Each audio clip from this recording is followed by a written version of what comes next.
Hang on. We're trying to sort out the sound at the moment.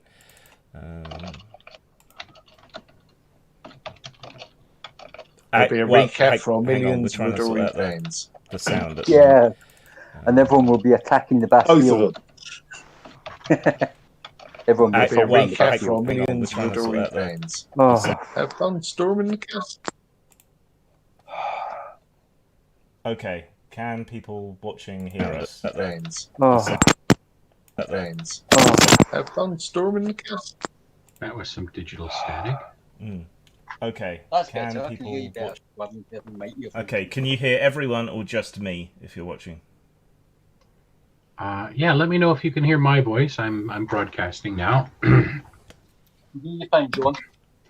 All right, but I think it's the YouTube watchers we're trying to suss out the sound working for. Yeah. I just want to make sure everyone can hear everyone.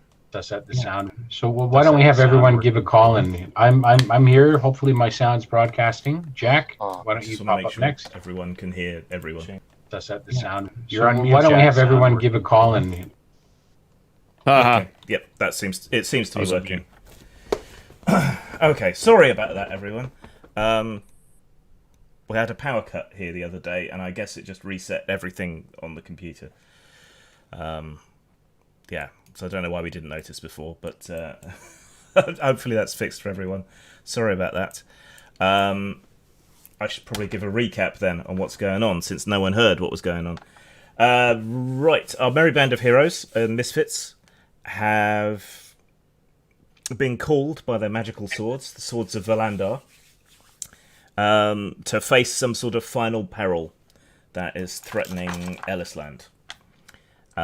They've had visions of disaster and all kinds of weird mystical visions and riddles and things, and they think they've sussed out part of it, which has led them to adventure to the Wistron Wood to seek out Tenebron Hall and Lord Tenebron, who apparently is one part of this axis of evil that is threatening the land.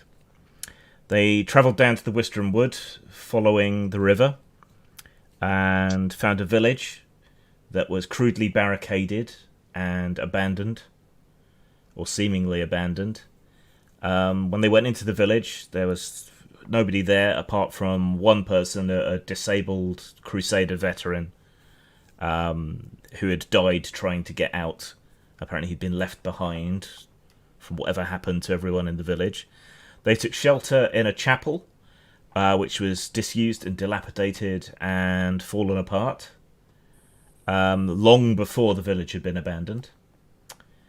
And that night, a group of Wadwos, which are sort of animal knights in black armour, led by a headless horseman, came and did a patrol around the village, but they successfully managed to hide from them.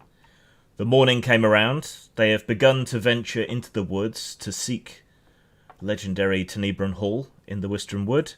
They shimmied up a tree. Madrock the thief did, anyway. Then the bark gave way and he slid down rather unceremoniously onto his arse, and then climbed back up for a second time, and has seen a large sort of rectangular section cut out of the woods in the distance, with some kind of building there, sort of shielded by the trees. However, he failed his perception check, so didn't notice something else. They've shimmied back down the tree and gathered themselves and are pressing on, I believe, towards that section of wood that seems to be cut out.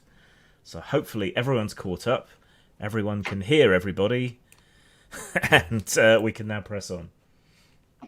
That rectangular patch is indeed our marked waypoint, and I guess we may as well have a scout or two ahead of us, perhaps 30 meters for the first and 30 meters for the second, and then us. Yeah.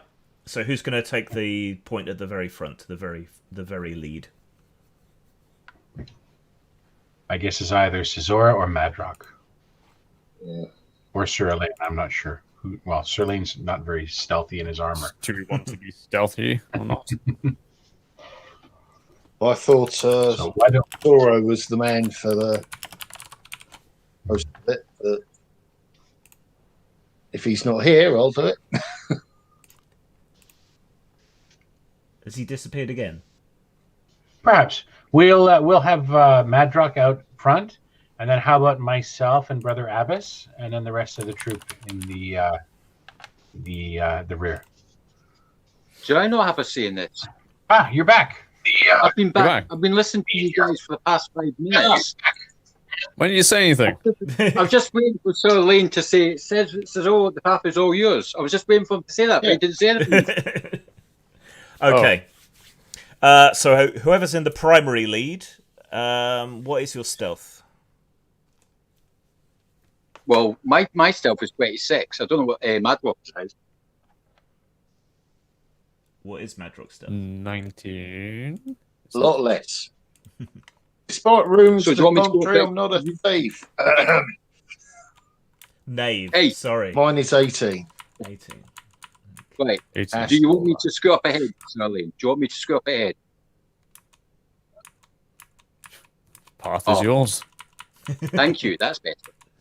Put my hood up, put my mask on, and tally 4. Sneaky, sneaky.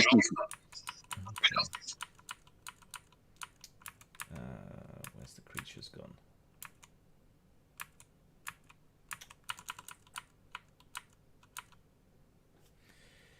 And now we have silence. Yes, while I look stuff up. Oh, right. Okay. Okay. So, your two scouts creeping on To ahead. the tome of imminent dooms. You follow the path behind them, letting them blaze the trail, so to speak. Follow the end of the boat. Right. Okay. For a moment, now and again, you think you see a shadow flitting through the forest. Occasionally, you hear the distant cawing of a single crow, but nothing more than that. It's an echo. That's what it is. A pathway starts to be somewhat more defined as you make your way along. And before you reach the cuttings from the wood, with a few sort of cobblestones marking out this pathway, the woods open up into a small grove, but rather than a sunlight-dappled nest of wildflowers, this rather seems to be a mushroom garden of sorts, though you don't think it's tended. There are all manner of mushrooms growing around the trunks of the rotting trees and the fallen branches. A huge variety of puffballs and brightly coloured, weird-looking mushroom caps. Most of you are quite familiar by this point with the woodland and the mushrooms and toadstools and things that grow there. But there is a species of mushroom you're not familiar with, which is growing here in the tangled roots of the rotting trees. It's a sort of iridescent puffball that almost looks like a fallen, half-rotted apple with an oily sheen to its surface. First things first, Grim. Mm-hmm. Are any of these fungi used in any poisons at all? Yes. How many? Is it like a handful or two? Or three? Quite a lot of them. There's, most of them, in fact, seem to be fairly noxious toadstools of one kind or another. Okay, well, I've got gloves on anyway, so I'm going to cultivate some among. Yeah, Sorry? you'll have to brew them up and concentrate the noxious oils and things they give off. Yeah. But there's the Well, ingredients I'm going to there. cultivate as much. I'm going to cultivate as much as I can, and put them on the back of a. Have we got horses with us, or are we just walking them? The main party's probably still leading. There's not a lot of room for the horses. You don't really know how the Wadwos were able to ride through the woods, but magic. I ain't got to explain shit. But you've probably got your mules with you for carrying stuff. Right, that's fine. And secondly, as I'm cultivating these fungi, is there any tracks of anything which has been in this clearing recently, except for ourselves? There's a few hoof prints and some dragging footprints, with an occasional circle, like a single leg or a staff, perhaps, sticking in the mud. Someone's got peg leg.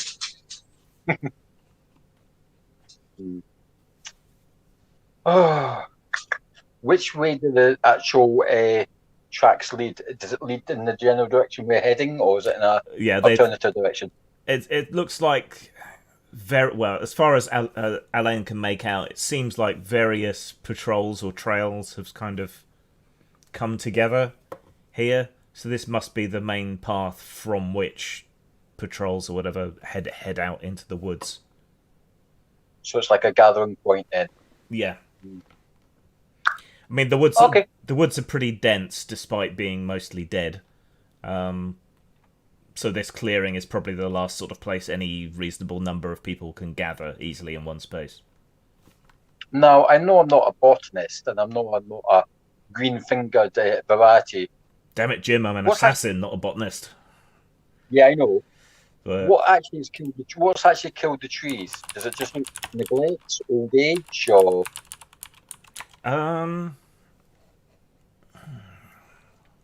It's like the land itself is sour.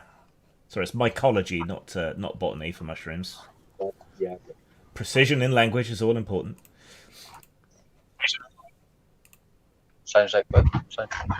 Yeah, so it's like that. It's like the land has just soured and no longer supports the plants. So it's basically it's neglected. Life is neglected. Other life. Yeah. Yeah. And there's with the few sort of younger trees that are trying to grow, they're utterly infested with parasites. Their bark is riddled with galls and burrs. Their leaves are covered in aphids and mold. You're all familiar, I presume, with the idea of sympathetic magic, as above, so below, voodoo doll with nail clippings and so on. Lord Tenebron's rumored to be a vampire, yes? An apex parasite, as it were. Everything here seems to be parasitized. He's made himself at home then. Oh boy. I think I called it at the beginning. The land reflects the nature of the ruler. Yes, you did. Pretty much what it is. Indeed. It's good you've got these holy hand grenades in, eh?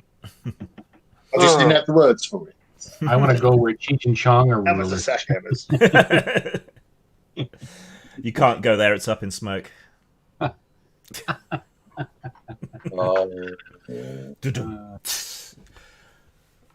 pair of brothers. Don't give up your day job. Corsica told me where to find it. Did you see that film, The Corsican Brothers? It was one of their later ones. Yeah, it's classic, John. Okay.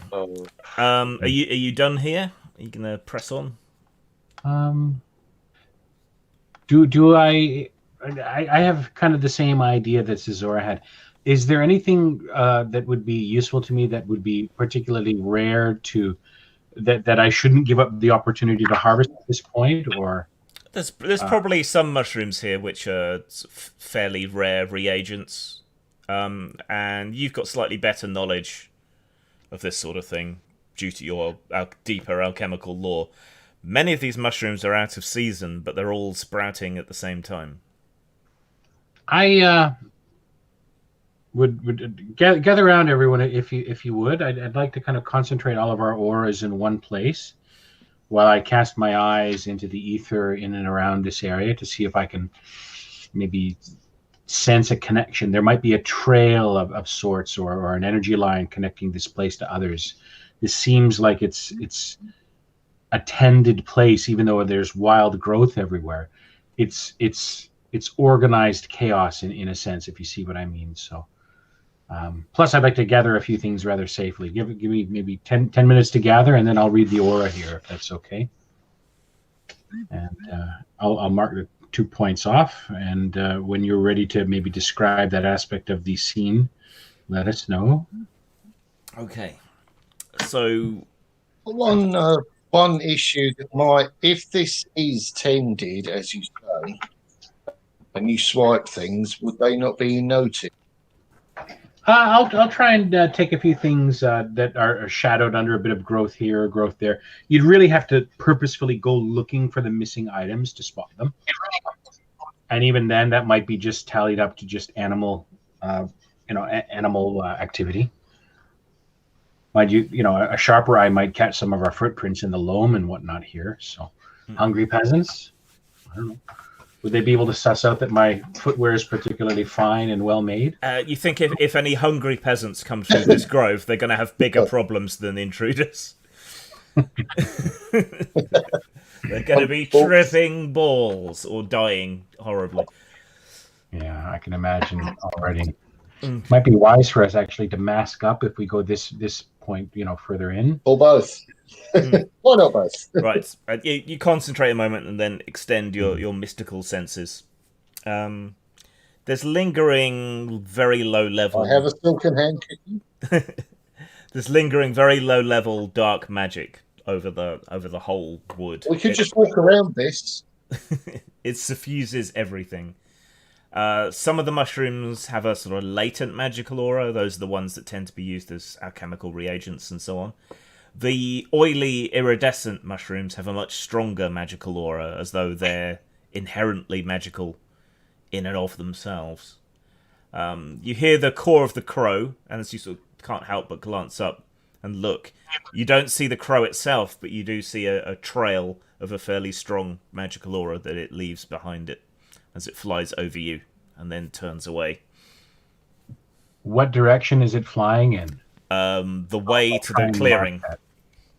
All right, gentlemen, there's a crow. I think it's being used as a sentinel by something connected to it. It's heading in towards the clearing, so I think we've been marked. My natural instinct is to try and shoot it. Okay. I can't. I sense its aura. I don't see the crow itself. Well, he could still try. It's, okay. Blind firing a bit, but roughly that area there. Yeah. Can I try and spot it? You can make a perception roll.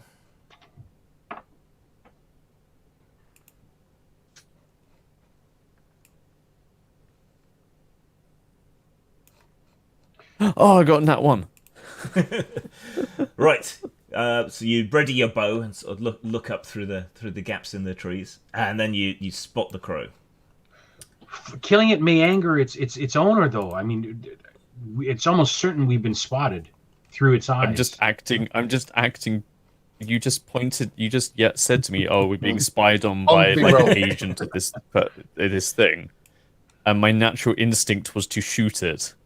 Yes, this is happening in a split second. Okay. Right. However, it's a very long range shot. What we've learned from this is do not take in sightseeing.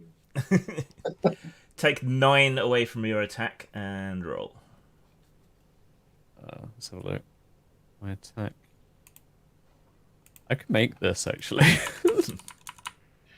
My half-baked idea comes as the arrow is loosed. Oh no!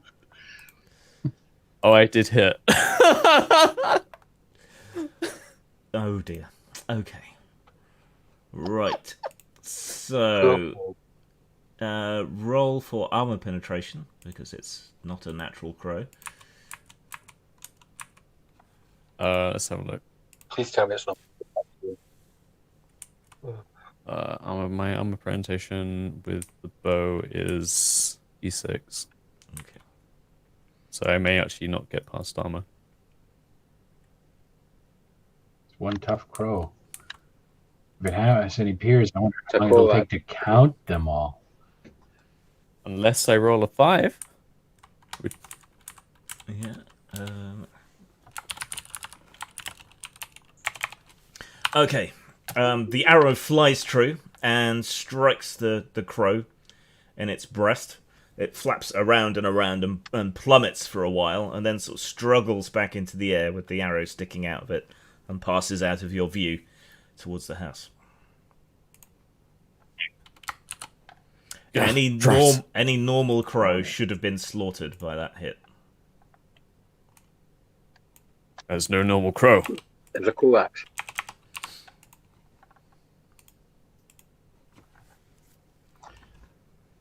I only had someone with a hawk that was going along with her. I don't know.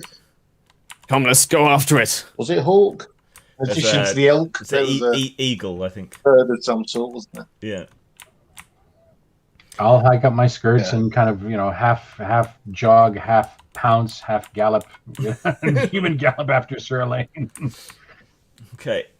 So you press on quickly in pursuit of the crow, passing out the other side of the grove, and the path is a lot more definite now. And then, abruptly, almost as if it's kind of leaping out of the forest at you, you find yourselves in front of a wall with a massive, ornate iron gate.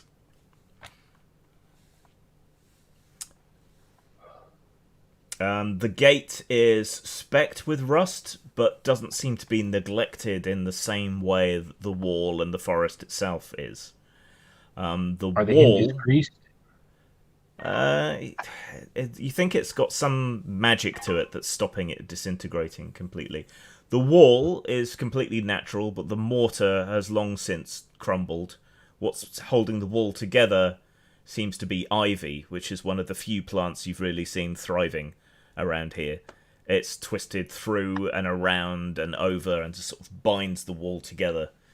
Some places it looks more like a hedge than a wall, but you're fairly sure it's a wall underneath. Off to one side of the gate is a small clear area with a gravestone.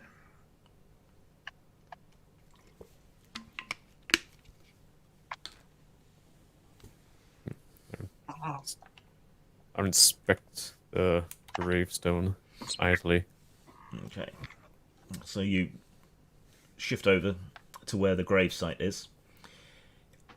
On the grave, the soil seems fertile in a way that it isn't anywhere else in the forest. Just on the grave, almost tracing the outline of a buried body beneath, is lush green grass and summer flowers.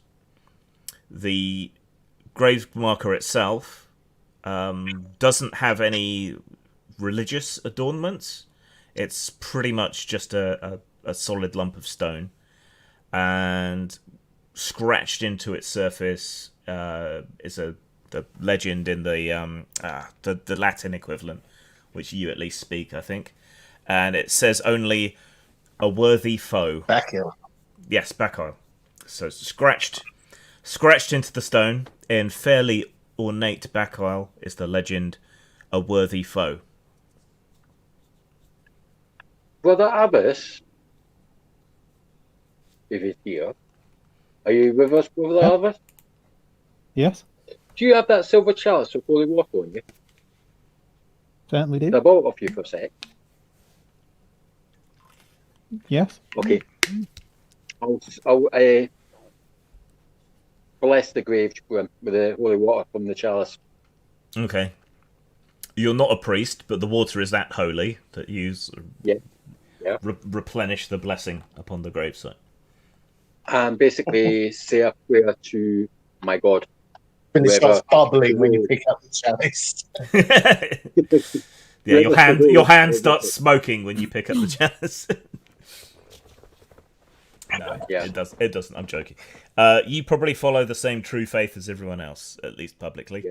So, Yeah. as you splash the water over the grave, the grass and the flowers swell up and grow even more, and the loamy soil sort of pushes up out of the ground, and a skeletal hand is pushed up out of the soil as well. It's clutching a silver crucifix.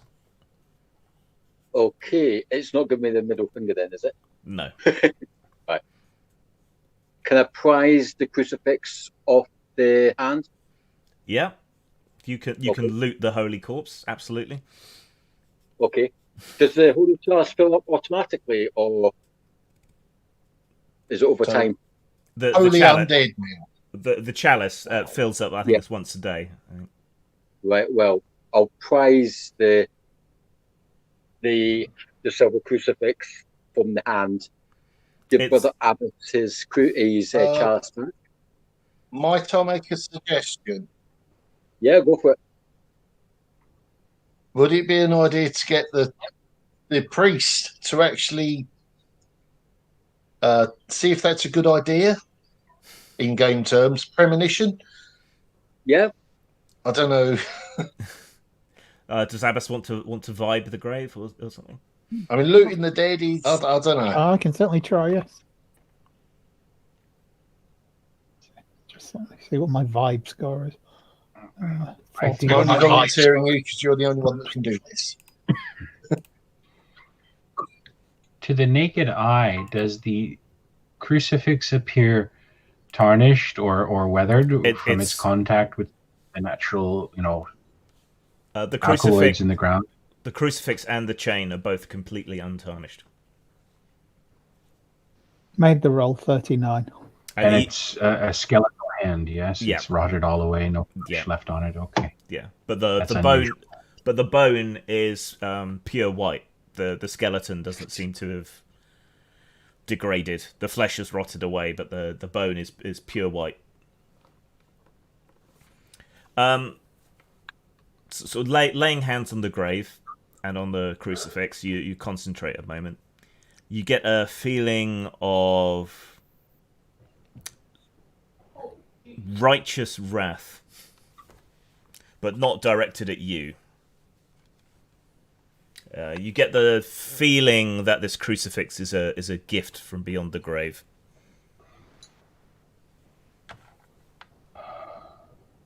I think you're okay to take it, Madrock. But not Madrock, sorry. It's me, Zora. Yeah, right. I'll take the crucifix and I'll bow and say thanks to my God. Cheers, And geezer. put it on. And put it on. Okay. Brother Abbas and Caesora, would not the power of such an offering from beyond the grave be best honed or focused or lensed through one whose faith is More pure. You're forgetting the More? 11th commandment. Whatever I It find, won't I be keep. more than more. Yeah. No. What I grab, I dibsies. Yeah. The Lord spake unto Of the Moses. particular speech he made last week, that the only thing I work with is my twins. I remember. Maybe keep that in the back of your mind if it proves not to be as effective as you might hope in our later encounter with Lord Tenebron, assuming we do make it to his fortress. Oh, I do have a spare vial of holy water and, stuff. Yeah, very assorted holy stuff. Saints' bones. And I have an idea. I have an idea. I think it might be best for us to have as many cards on the table or up our sleeve in a conflict with Lord Tenebron, if it does come to that. I think I should perhaps kind of mute myself. I'll rearrange my clothing. Perhaps we can muddy up my face a bit, maybe dirty up my hands and nails, so I very clearly look like a peasant, or at least a servant, or at least a kept woman to, one of you, so that I might snipe, a spell or so from the guise of a helpless peasant. I actually thought you were going to suggest something like finding some nice, decent wood and sharpening a few stakes. Buying some crossbows. Is that a trope that exists in this game, that stakes in Vampire Hearts and whatnot? Yep, that's all Yeah. tradition. Then actually that's probably a good idea as well. Oh, we did come That's across that actually one, an excellent that very old Would our vampire. characters know which wood to use? Why don't we try and harvest some wood here? See if there's anything in this area that is closer to a focal point of holiness or blessedness or renewal or proper growth. Most of the wood's pretty rotten, so there's not really much here that would be too good as a stake. I wonder, Brother Abbas, if you could all perhaps... Wow, geez. Perhaps we could find a live or nearly live cutting from one of the trees near here, bring it back to this soil, and kind of graft it as you were through prayer and perhaps an application of holy water and sincere prayer for some kind of assistance. If a miracle is going to happen, or if any help from beyond high would manifest, we might miraculously see some wood grow or a sapling or something grow here from which we can cut down a spike. From the Or a feeling I stake. just got, the only help we're going to get for on the high is So we're looking for what we've just received. That crucifix. Okay. a druid called Buffy. What about my idea of kind of And a witch disguising called me as just a hanger-on or a porter or you know? Yeah, trying to slip beneath notice doesn't seem like a terrible idea. So why don't we spend a few moments? Maybe Cesora can help me, you know, muss my face up happy. Well, we did do the nose. And obviously, any obvious accoutrement, you know, like I get the reference. staff would have to go to someone. I shouldn't be carting around a skull-headed staff. Yeah, right? so that's a dead giveaway. Or maybe we can, you know, wrap a bag up around it, and I can port it over my shoulder like I'm carrying something Like a hobo style. bindle. Yeah. Yes. Okay. So yes, why don't we try disguising me up? a Dead bit? giveaway with that, Chris? I'll probably have to doff my armor. I don't think it would make sense for me to be, or unless I have that under my cloak. No, I'll probably have to doff it. If you muddy up your cloak and draw it tighter around you, then you should be able to hide the armor. Okay, I'll try and do that with everyone's help, just to muck me up a bit, and I'll kind of go in the back, and I guess why don't we even have a little bit of rope around my waist dangling with a handheld bit on it, I'll be walking near Sir Elaine to kind of make it look like I'm. Okay, if you want to go that far, then having the skull hanging from that rope, that would actually really fit. Ooh, is the skull detachable? I can visualise this. Well, We've gone full-on Hag of the Woods. The skull wasn't originally attached to the staff, so yeah. Oh, okay. So we can unbind it and bag her away. Just go to sleep. We'll wake you up later on. It's not like you've talked to me in ages anyway. We thought we'd give you a long rest after the Mediterranean. Yes, well, I did appreciate it. Should we consult Mrs. Cedrus in full about Lord Tenebron to see if she knows anything about him? Before you do go back to sleep, How old he is, okay? caress the skull above, you know, where you might caress someone's eyebrow. It's a very sensitive area, right? Just around the ear. If you would, do you know anything of a vampire lord named Tenebron? Tenebron, she says as you give her Of the ooh-ahs. Western Wood? The Western Wood, yes. Tenebron. There have been many lords of Tenebron Hall, each more dissolute and perverse than the last. Are they known to have any kind of alliance with the Fae? There are many rumours about the many lords of Tenebron Hall. The last is rumoured to be a vampire, but those in the past are said to have run with wolves, engaged in unnatural acts, courted with the Fae, certainly, and dabbled in dark magics. What Hold might on. be the surest sign that a Fae has recently been present in its old lands that are presently controlled by men and seeks to re-anoint their lands or kind of spread their influence through the land itself? The Fae were not particularly my speciality, but when the legions came to this land, it was the iron they bore that drove the Fae and the older folk before them. So if iron was absent, then perhaps... In its old lands. Absence of iron.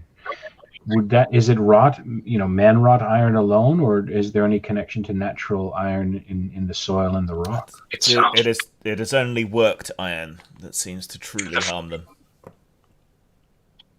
Thank you, mistress. Enjoy your slumber.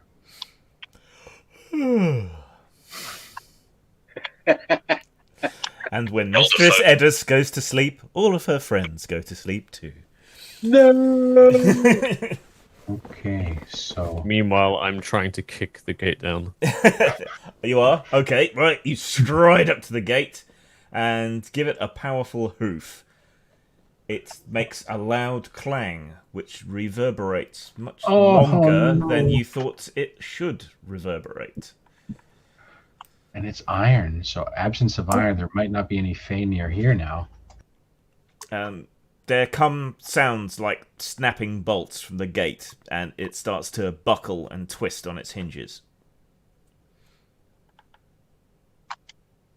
Sort of get out of the way. Okay, you back up from it. Abruptly, with more of these sort of snapping bolt noises and the sort of bending metal, the gate springs forth, completely off its hinges, and bends in on itself, forming like an iron cage, a wicker man made of iron, which now towers before you and flexes its iron Draw muscles. swords! You've woken up an iron golem, Jack. The dinner bell. Brilliant. Put them in the Iron Maiden. Excellent. Kill them. Bogus. Also reminded of this thing from Waddle. Can I begin Giant. speaking arcane to it? Creature of iron, stand back. We mean you no harm. I'm going to hide to one side of it. Right, I It's need sort your of Iron Man. I need your reflexes, please. I know that Zora's is 16, and I know that Elaine's is 16. And Mine's 9. Can't remember everyone else's. So 10. Abbas was 9, right? Yep. Madrox was 11 because we looked that up earlier. Mine is 11. Okay, and Keradan's. Carradines is 10. Okay, 10. Keradan. Am I forgetting anyone?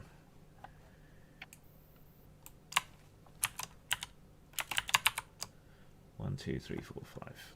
I think that's everybody. Yes. Okay. And this thing doesn't strike you as being particularly sprightly.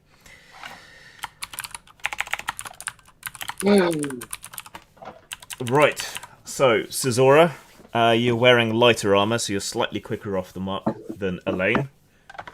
So this enormous iron wicker man structure, like a living cage, is stood before you. Its fingers tipped with those fleur-de-lis spikes that are normally on the top of gates and fencing, and it looks poised to attack. What do you want to do? Oh, God. I'm getting told this shit. Run away? How tall is it? Sorry, pardon? How tall is How it? tall is it? It's about 10 feet tall. Is it any way of getting to the back of it, or is it back away from us? It's stood in the gap that was occupied by it when it once was a gate. You could try and slip by it to get behind it. Yeah. I'm going to try and sneak back, so like cautiously, with both toys out, the twins cautiously maneuver behind it. Okay, can you roll a d20 equal to or under your evade, please? Evasion. Yeah. This is going to be hard. Wish me luck. Done it by 2. Okay, so you slide around beside it. It does react to you with a sort of attack of opportunity, really, and smashes one iron fist into the ground just behind you as you slip past it. And you're behind it. Thank you. But that's all you can really do this turn. That's fine. Right, so Elaine. Iron Man versus Iron Golem. Go. Charge! Shield raised. Yep. So, bearing your Cool. shield before you, you charge in to try and draw its attention and do some damage to it. Right, its defense is 19. And it's going to use 5 of that against you. So take 5 away from your attack and roll.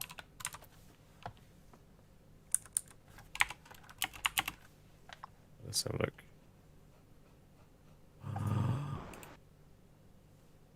I hit. Excellent. Right, roll for armor penetration. I roll an 8. 8. Okay.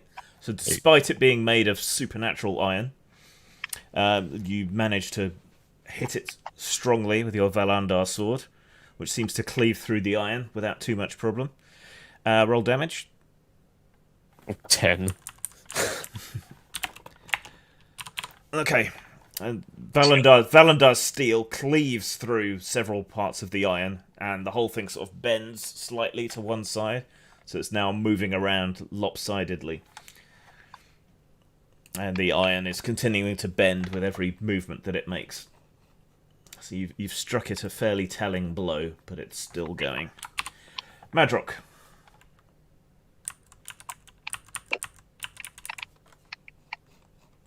Is muted.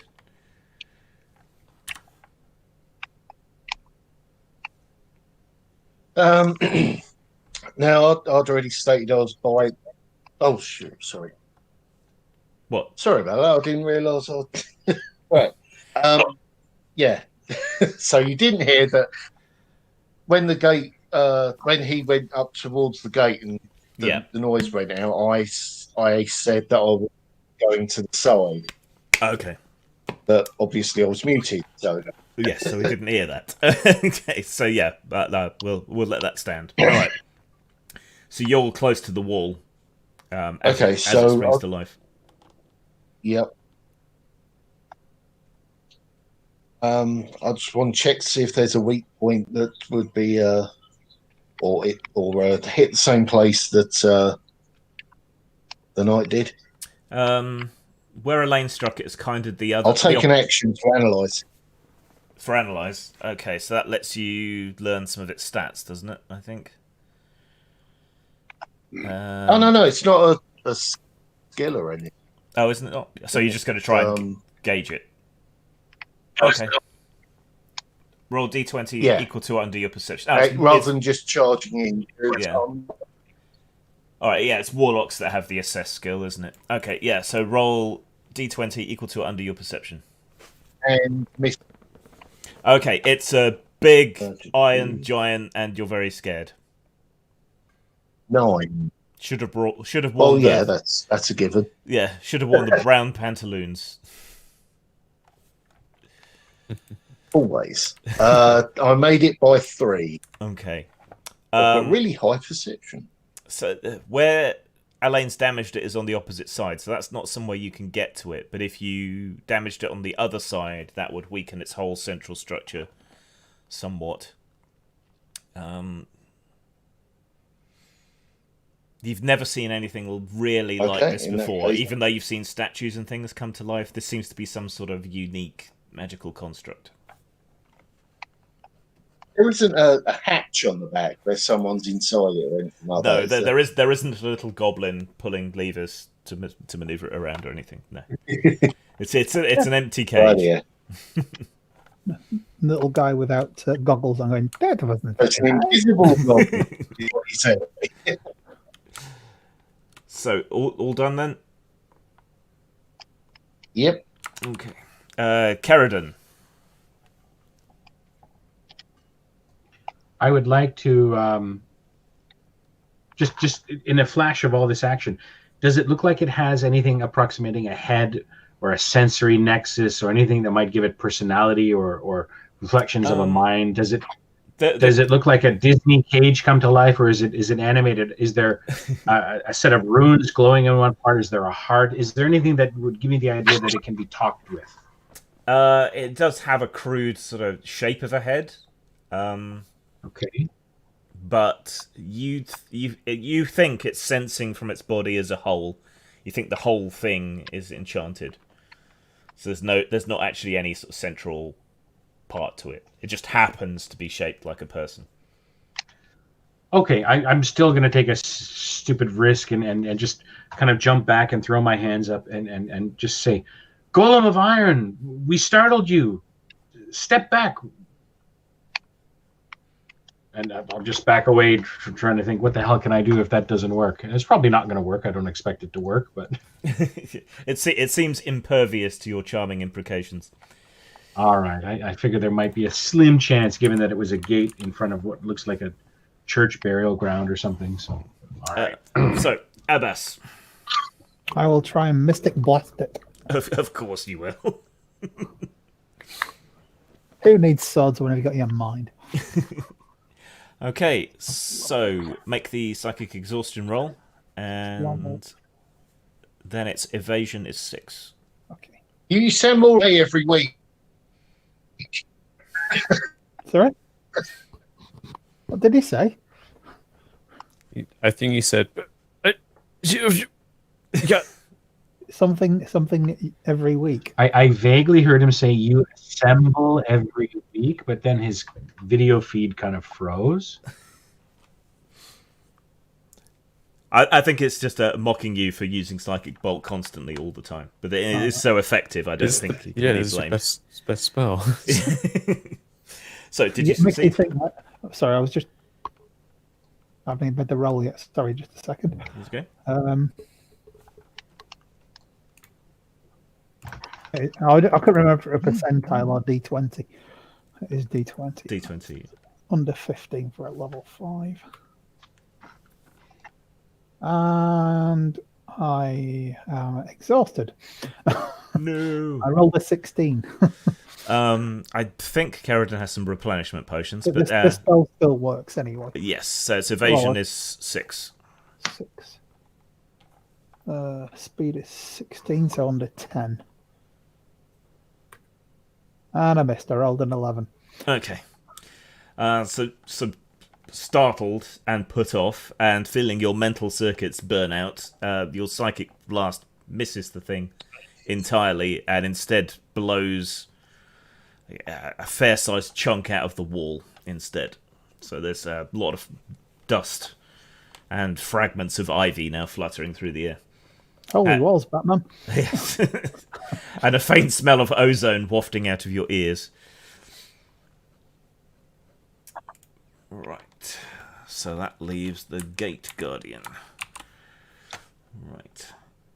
It raises both caged arms, clenches its fence-top fingers together, and swings down with a full kirk towards Elaine. What's Elaine's defense? My defense is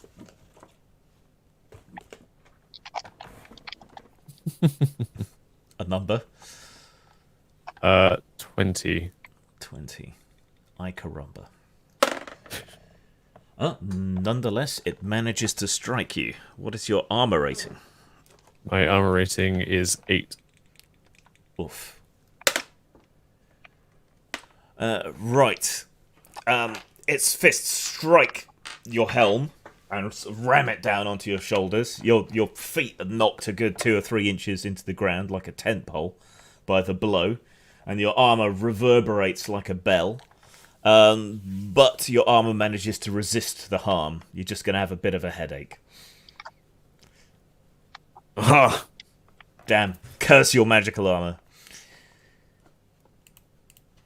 Right, so a new turn. Cesora, you are now behind it. Thank you. Music to my ears. I'm going to climb the fucker from behind. Okay, make a reflexes roll. So D20 equal to or under your Any reflexes. minuses? No, just equal to or under your reflexes. Just give me a second. I get a 2. Okay, so you spring up onto the thing's back and climb your way up. So you're now at the top of its back. Yep, sounds about right. That's really all you can do this turn, though. But you're in a good position for whatever it is you decide you want to do. Right, so Elaine, whose ears are still ringing and whose armor is still vibrating against him. I'll strike back at its clawed hands curled around my armor. Go for it. So it's going to throw 5 defense against you. Oh yeah, I hit it automatically. Okay. Unless you roll a 20. I roll a 7 for armor penetration. Okay. I rolled for to hit. I hit. Okay. I didn't roll a 20. 7 for armor penetration. Okay, you get through its armor. Damage? Oh, 4. 4. I rolled a 1. Okay. Right. So you're a bit disoriented by the slam to the top of the head, but the sword still carves off a few sort of slivers of iron and prizes off a few more sections of its arm as you sort of flail against it with your sword. It's weakening. Madrock.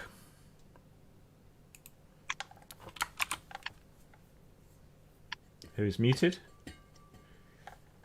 Still? Or is he still frozen and not connected? When his heart is broken. I think he's not present. I think he might be having technical issues. I can hear him. Dragon You can. Warriors presented by Mary. Oh, whoop, there you are. Can you switch your video off? I think it's making things slower and cool. Sorry, yeah. What do you want to do?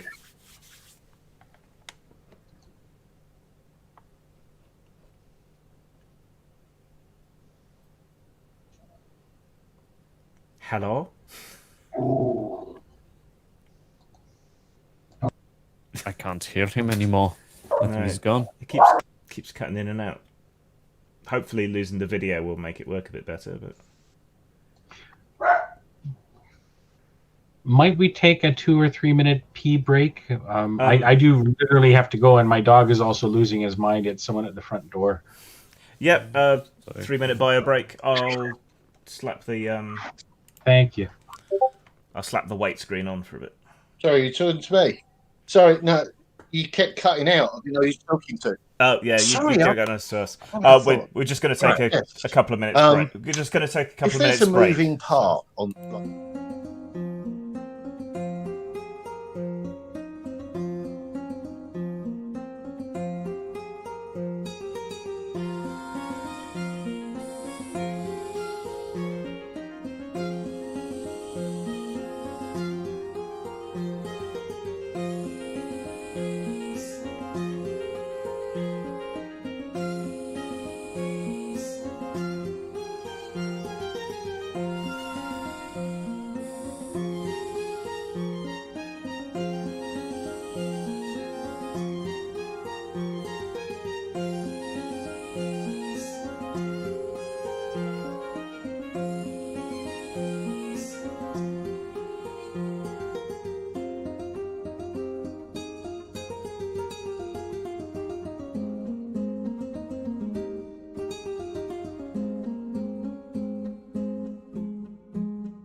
Okay, we're back. Hopefully with less technical issues.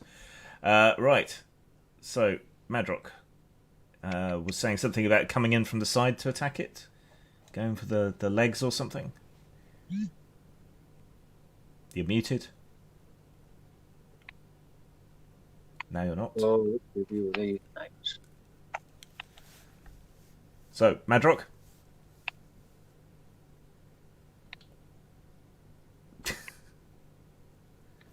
Curse you, internet. Yes, I Yep. do. Can't stick the. No, I've just activated it. Gonna try and stick.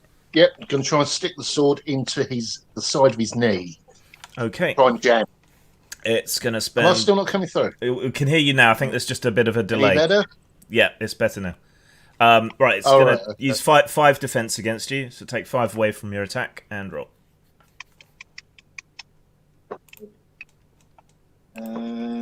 Crap. 19.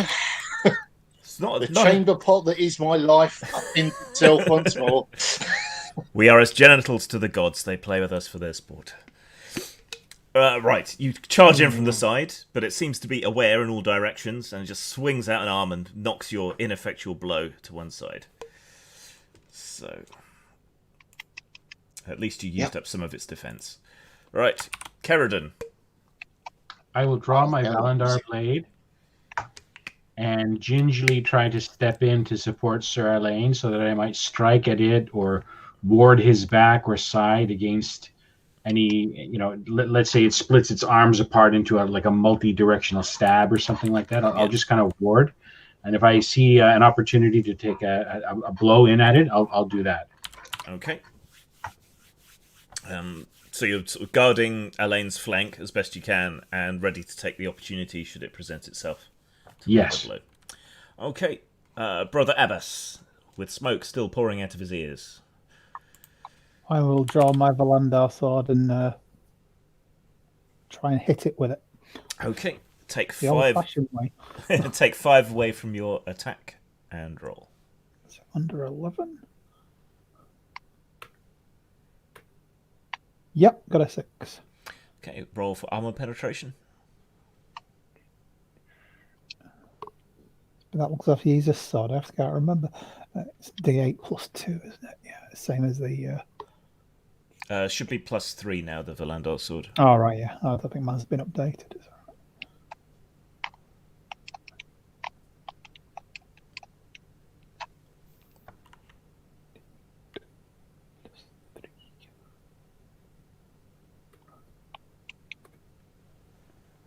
10. Okay, clean through the armor. And damage? 11. Oof. Okay, so you come in at one side, it turns to ward against you, but your sword just cleaves through its arms, shattering several pieces of iron, and its arms start to dangle more loosely. This presents an opportunity for Kerridan to throw an attack in. Take 4 away from your attack and roll. I rolled a 3. I'm guessing that's a hit. Yes. Roll armor penetration. Valandar's steel blade is D8, I believe. Yeah. An 8. Okay. And damage? It's also a D8, I believe. Let me double check. D8 plus 2. Okay. It should be +3. Everyone's Valandar swords should be +3. 5 points then. 5 points. Okay. Right, the whole thing is sort of shaking and rattling now. You carved through some more parts on its side. It's sort of creaking and lolling, and the bits of rust are flaking off it. Looks like one more good blow should do the job. It turns away from Elaine and lashes out with its rattling arms towards Abbas. What is Abbas's defense? My defense is 9. 9. It lands a crit on you. Yikes. Uh-oh. Are there tables for that in Dragon Warriors? No, it's just double damage. Okay, so it smashes its jangly, gradually breaking arms against you. Pieces of its arms break off and stick into your flesh as you're swatted back away from it, taking 11 wounds of damage. I've got 3 hit points left. Better than none. Right, Caesura, you're now sort of swinging around wildly as you cling onto its back and its head. It's slowly falling apart under you as the other's rain blows against it. And it just swatted Brother Abbas away back into the woods, and bits of its arm came off and stuck in him. Right. How far from its head am I? You're right up by its head. Right, I'm going to straddle it and basically cross my legs round its neck, and then with both sword arms free, shish kebab it. Okay. Skewer it from, spit roast it from... Right. Basically, It twists and shakes around wildly because it's sensing that this would be the death blow. Take 19 away from your attack and roll. 2 or less. And this is a shock attack I'm doing on it from behind. Yeah. So 2 away. So basically that's... I need at least 5 or less to get the fucker. Mm-hmm. Even though I'm doing a surprise attack on it. It was hardly a surprise attack. You were climbing on it. But Well, it it's is, not expected to get a bit rusty there from 2 but places. it is a rear attack. Yeah, it's whirling around, twisting its body in all directions with bits of iron shaking off it as it's trying to throw you from it to defend itself. So you've got to hold on and still get an effective blow. That's why I'm crossing my legs round its neck, yeah. Yeah, but it's put all its defense against you, so it's going to be pretty helpless against anyone else. So, what bonuses do I get? None. None, yeah. I love you, Gwen. I love you. I want to have your babies. I get... Oh my god. I can't believe this. I got a 1. Crit. It's a crit. So Yeah. straight through armor, even with the minimum damage, that's going to be enough.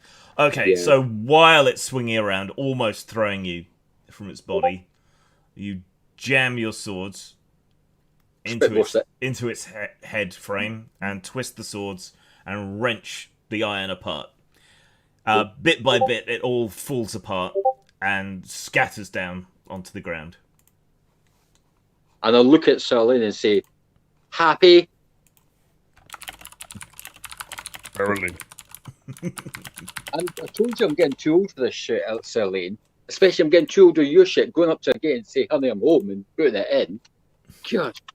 We're going to be... Can I just interject here, Cesara? This is Yes, from the you man that was threatening like a member of the law in another country. That's mighty fine words coming from you, Milado. Oh, I'm sorry, Father. Milano. Well, you will be. Less of the tongue, more of the hitting. I got down that golem for Pete's sake, did I know? Well, Yeah, I think we all know you. it is destroyed, though a few pieces of the iron are still twitching fitfully. Probably stuck inside me. Yes. And the way forward lies open. How badly wounded is Brother Abbas? Fairly. Down to 3 wounds, and with pieces Yeah. of rusty iron jammed through you. Yeah. Let us pray. I'll tell you what, you guys pray, I yank it out, okay?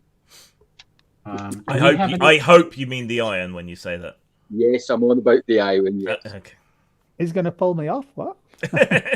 Oh, Hold still. He's just going to whip it out. Don't be intimidated.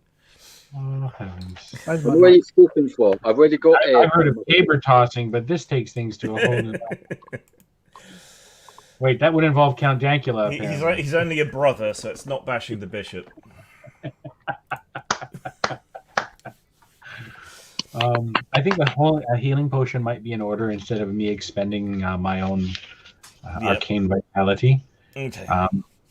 I have one on my mule in position number 8 we can mark off. So, yeah, you yank out the iron and pour some of the healing potion over the wounds, which partially close, so you're up to 10 wounds now. And after that, perhaps a slight prayer and a bandage to help things along. Maybe a lesser healing. I'll mark the point off. I haven't marked down the other healing potions that you made, I don't think. All the replenishment ones. You made a couple of replenishment potions. Yeah, 6 and 4, I believe, was the split. 6 healing, 4 replenishment. Oh yeah, I noted them down separately. That's right. Yeah, we distributed the. Yeah, and we just said that there'd be a pool there, because the replenishment potion will remove his psychic exhaustion as well. Okay. I don't know if I have them marked on my sheet. No, I've got it on a separate piece of paper. So. Okay. I'll also I'll give him 2. One to keep on his belt and one to use now. Yeah. Okay. So you can remove your psychic exhaustion and have the 7 health back, and then you want to cast lesser healing as well. Lesser healing for 2 more points. Okay. And I marked the energy use. Yeah. You know, one thing I've realised on my character sheet that's, I think I probably should have just made a note of is, you know, when you go up so many ranks, you get like a new spell that's permanently on, isn't it? Yes, but the general detect magical aura is pretty much the best one. Yeah, it's the default one, really, isn't it? Yeah. So you can switch between them, but That's all right. Because I was looking through the spell list today, and I thought, how come Mystics only go up to level 9 spells? And other classes have level 10. Bloody sorcerers. Just healing me up, you know. But level 10 magic is reserved for God. You see, that's what it is. All I have running through my mind is that line from Benny Hill. It's not my fault, Philip. Right. So will the minor healing thing I'll give you 2 more wounds back, so you'll only be down 1.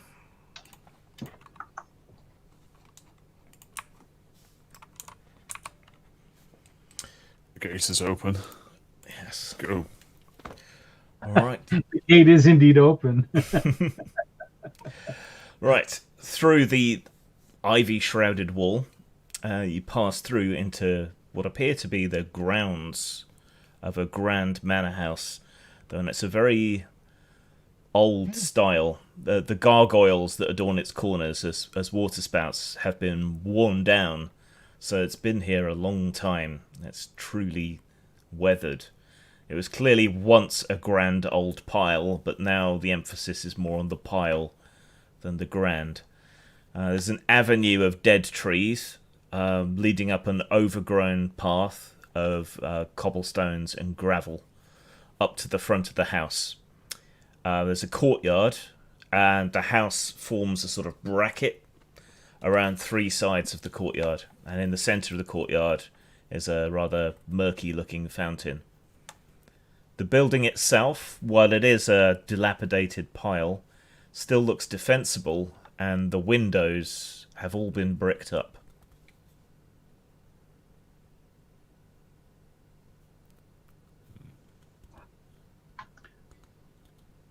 Is there anything else of note?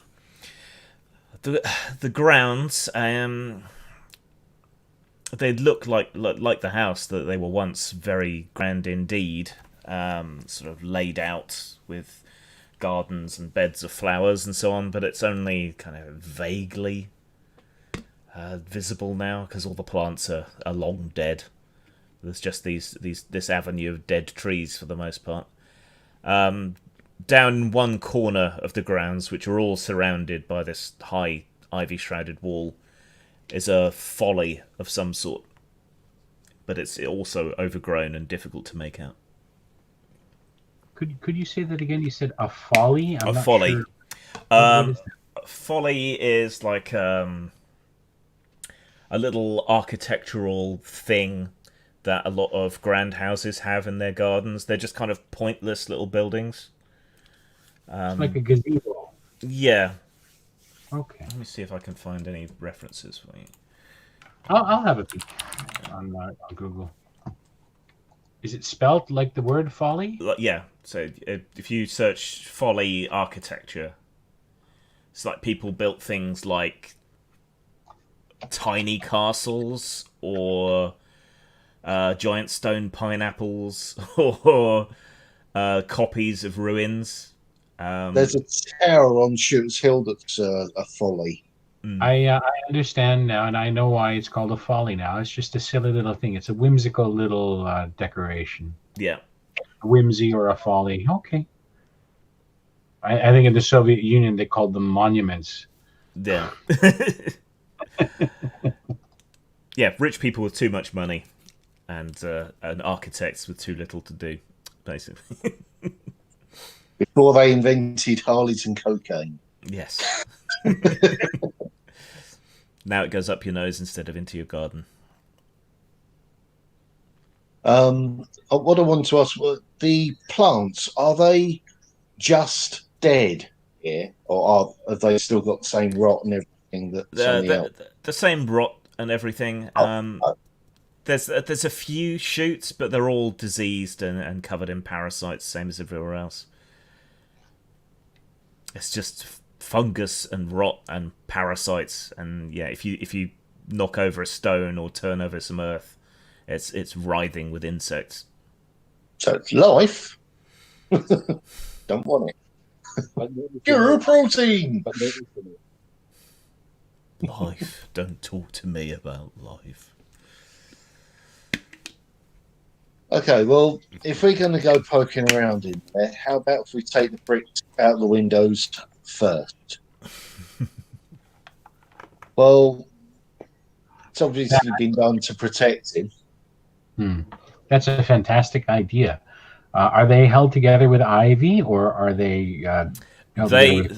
The main sort of structural walls of the house are still properly pointed, and the bricks are relatively recent, bricking up the windows. So it would take quite a bit of effort and a lot of noise to break down the bricks. Is there any way to tell if the bricks were done from the inside or the outside?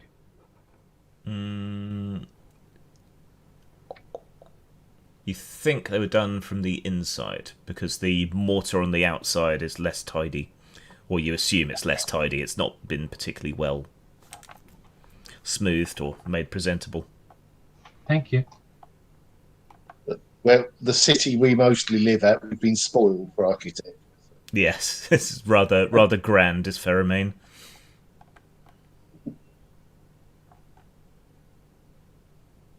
It's just a thought. But yeah, you've passed into the courtyard now. So the courtyard is covered with flagstones. They're all quite weathered and smooth. Water from the last rain that came through here remains pooled here and there on it, making the smooth stone a bit slippery. There's the fountain in the centre. It's choked with rotting dead leaves and muck.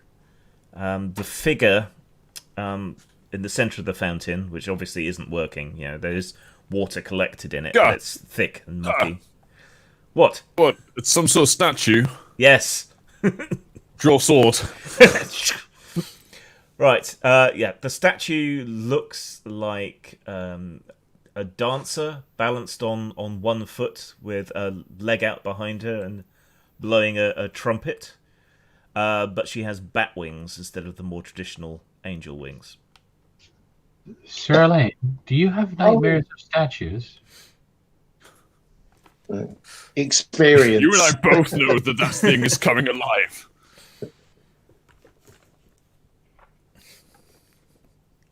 That's the one on Piccadilly Circus, isn't it? Eros. Yes. But with the bat wings, yeah. Yeah. And stone instead of bronze or whatever it is. It looks like a succubi rather. No horns, but yeah.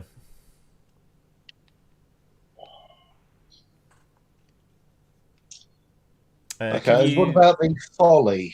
Is there a shape to any idea what that is? Or? The folly is too shrouded in ivy to really make out from here. But it's not hugely tall. It's maybe 15 to 20 feet high.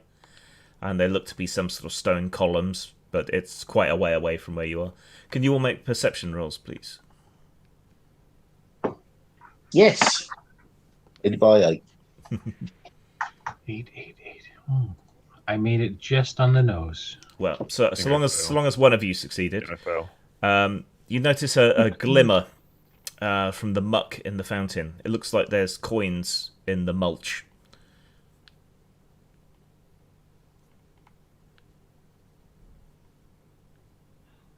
You succeeded. I succeeded. I succeeded. Okay. And whoever succeeded can tell the rest of you, so it's all good. It's a wishing well of sorts, I suspect. See the coin? Or it's a trap. It's a You trap. reach- It's luring you you in reach so for it the can coins. bring out an attack. And the statue falls on you. Yeah. Or it comes to life and chops your head off. Or attacks Less you. funny though, isn't it? We're expecting that.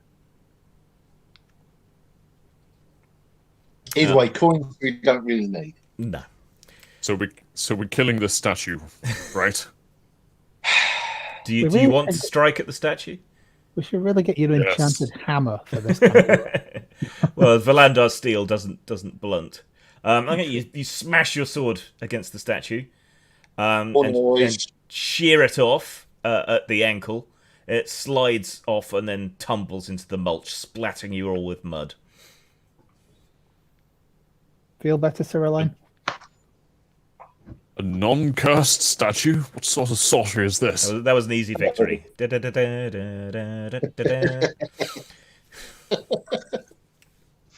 we get to level up? Sort of reach down into the mulch and pick up one of the coins.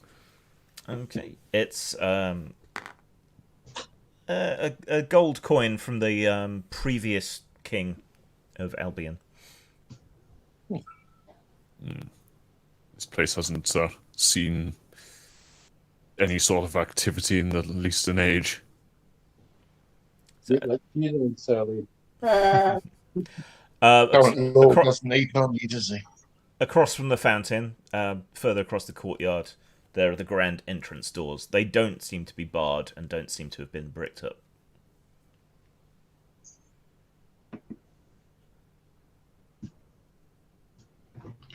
I'll just kind of whisper to everyone, remember my role. I'm a peasant hanger-on. I'm a scullion maid who does, camp duties while you have, rest your feet and whatnot. Let's go in. Yes. Okay, who's taking Let's the lead? Stealth is probably out the window now, so...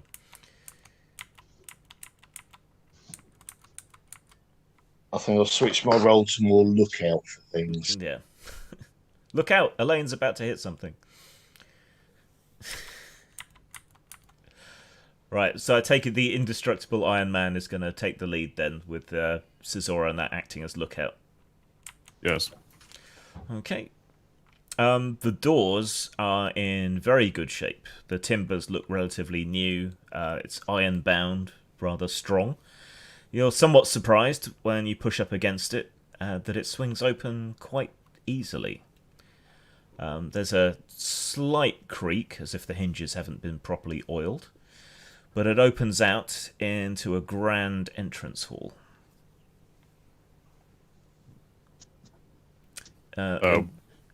Is it dilapidated on the inside as well? It's in fairly good nick. It's like it's been mothballed more than anything else. There are cloths draped over some of the furniture. There are big paintings on the walls, but it's a bit too dim in here to really get a good look at anything. So you'll have to light a lantern if you really want to see what's in here. I'll carry the lamp. It'll be about most use to me, I think. Okay, so you spark that up and lift it up. There's grand paintings of nighttime landscapes on the walls in this grand entrance hall. There are smaller wooden doors to your left and to your right. The entrance hall passes on ahead through an open archway into a longer grand hall that seems to lead deeper into the house. And there are two swooping staircases up either side to a landing on the second floor.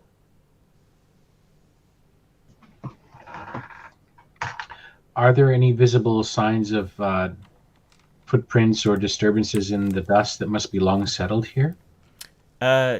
Yes, the sort of disturbed dust and sort of sweep marks and dirty footprints back and forth between the various doors. The sort of paths you'd expect people to just take, moving from one room to another. So someone has been moving around in here at least.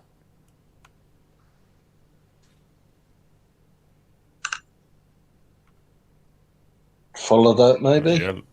Yeah, let's just advance. So what, you want to head forward into the Grand Hall? Yes. Okay, so you pass on over the floors. It's a checkerboard, sort of diamond pattern floor. As you pass over that with your metal boots clanking and echoing off the walls.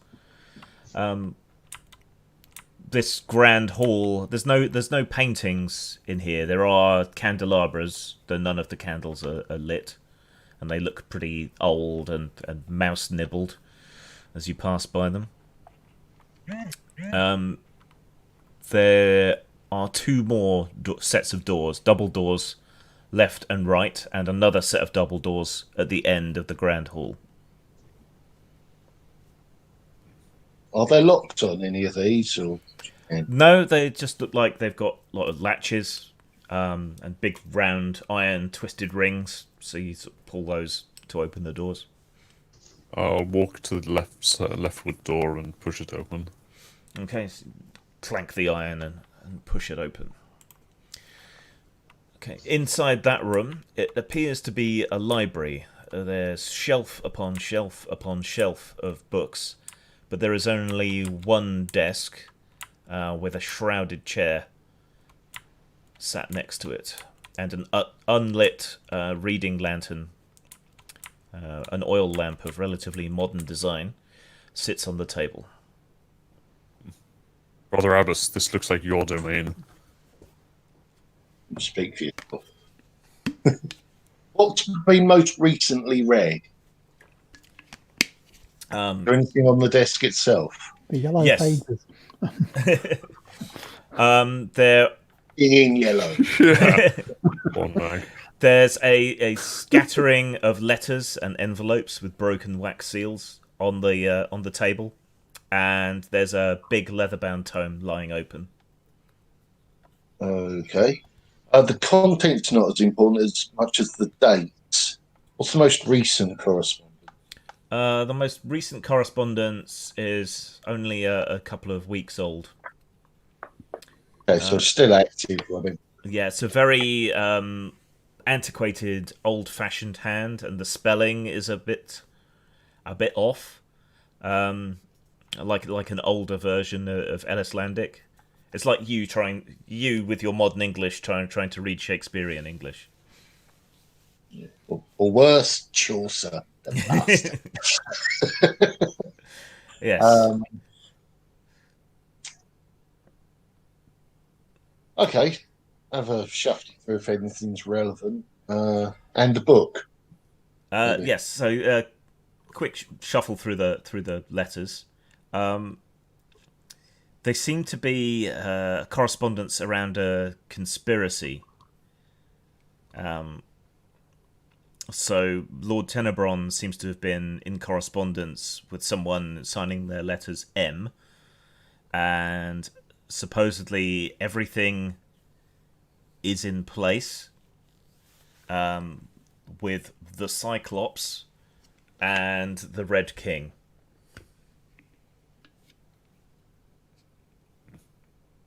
Would we know of a lord that's only got one eye rather than an actual Cyclops? There's probably a few knights and minor lords out there who've lost an eye in battle. Yeah, but I mean, like a baron sort of level. No, you think they're using coded language here, so you can't. And really...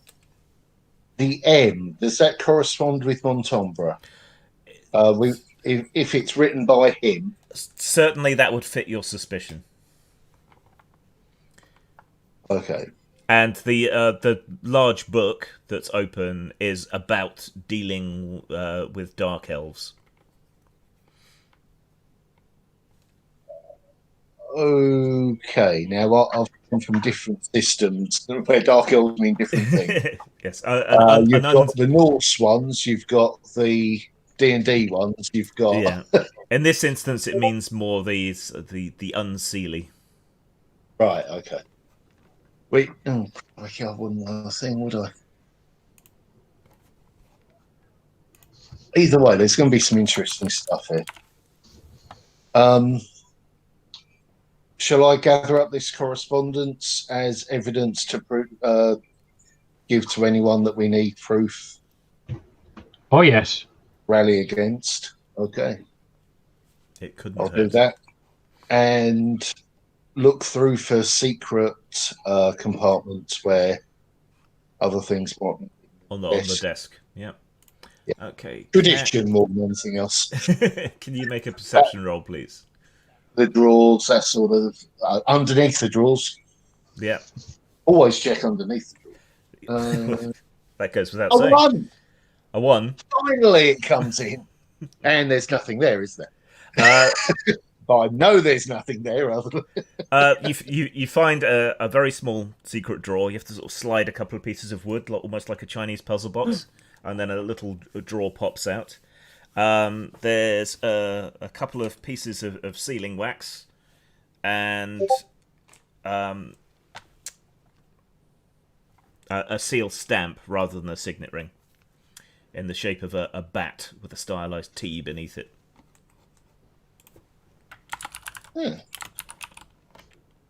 That's not how you spell Bruce Wayne. Who are you? I'm Twat Man. Oh, my. Okay, well, he's definitely here. The world's most cunning linguist. That would be me. Take a sniff of this sealing wax. Is there anything special about it, or is it just the colour? It's a deep wine red. Well, snaffle that as well. Yeah. Ooh, guys, we could forge messages. We might be late to the game for that. Oh yeah, after we've killed this numpty. Oh, correction. After you guys have killed this numpty, because I'm. After that, we go through the correspondence, and Dear Montombra, you smell of poo. Signed, Lord Tenebron. Your mum's a lovely person. You smell of wee and cheat at He cards. snores. Enclosed is a personal poo of mine. You shit. But either way, this could definitely be.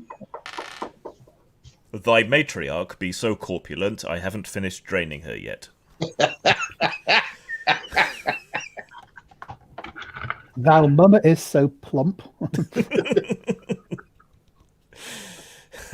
That lo, the miller doth have to roll her in his finest milled flour to findeth yon wet parts. I Mother quite has seen enjoy more. robust posteriors, I must confess. Your mother has seen more helmets than generals. Anyway, right. Yes. So yes, you've snaffled the letters and the seal and the sealing wax. Oh yes. And what is your plan from here? Retire and live in the library.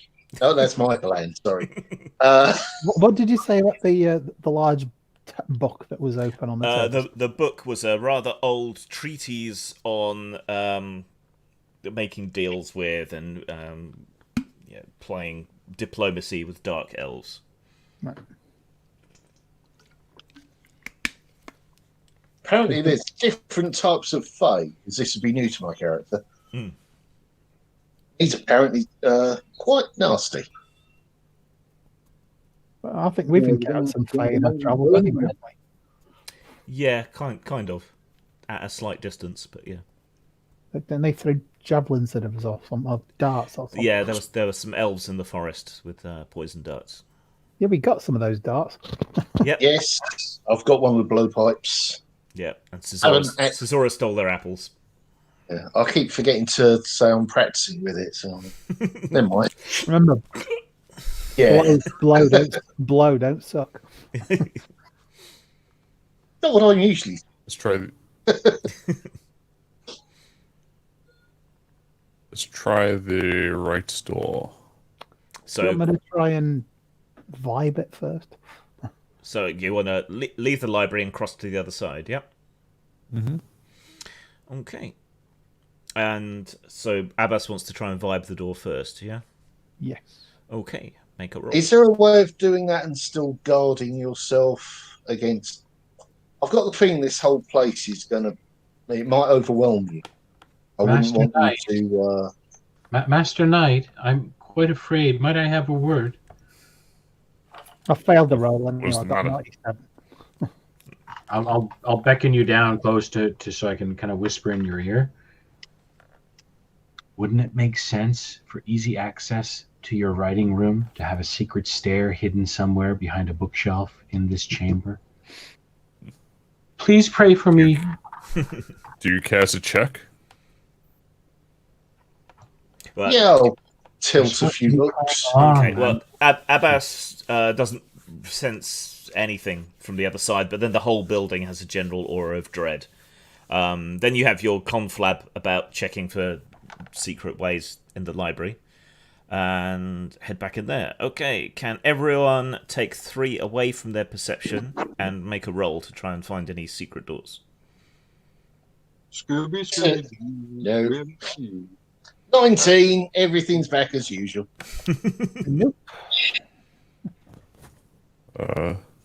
20. I actually get lost.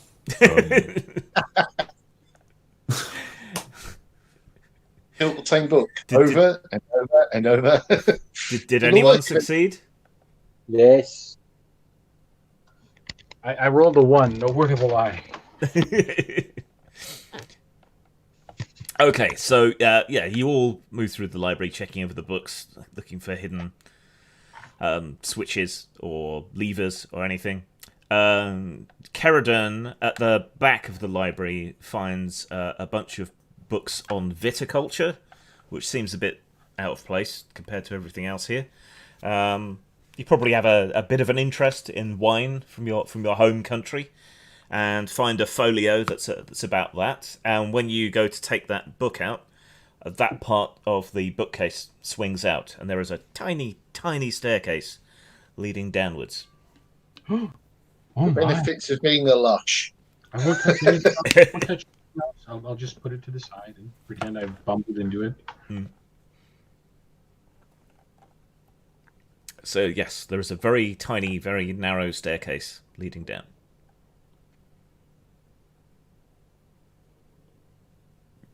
Seems your suspicion was correct.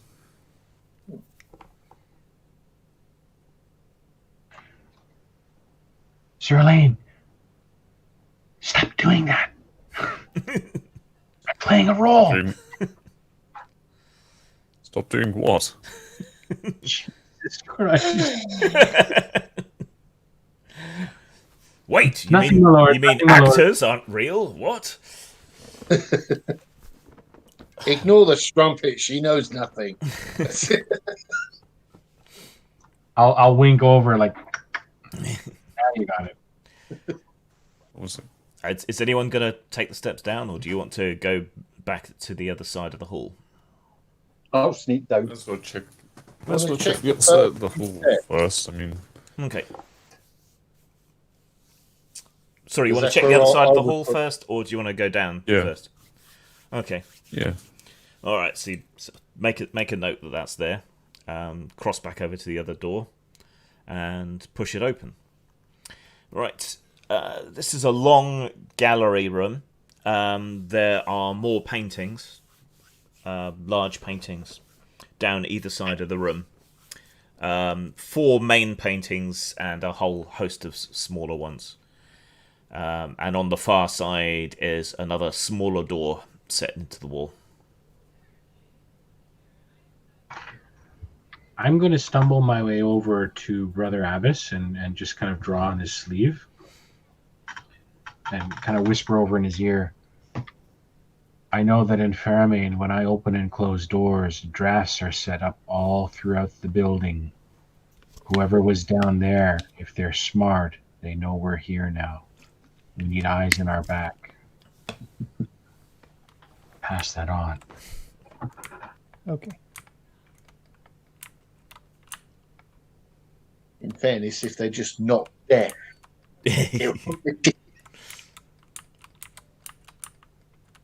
So, what do you wish to do here? Well, I'm going down the stairs.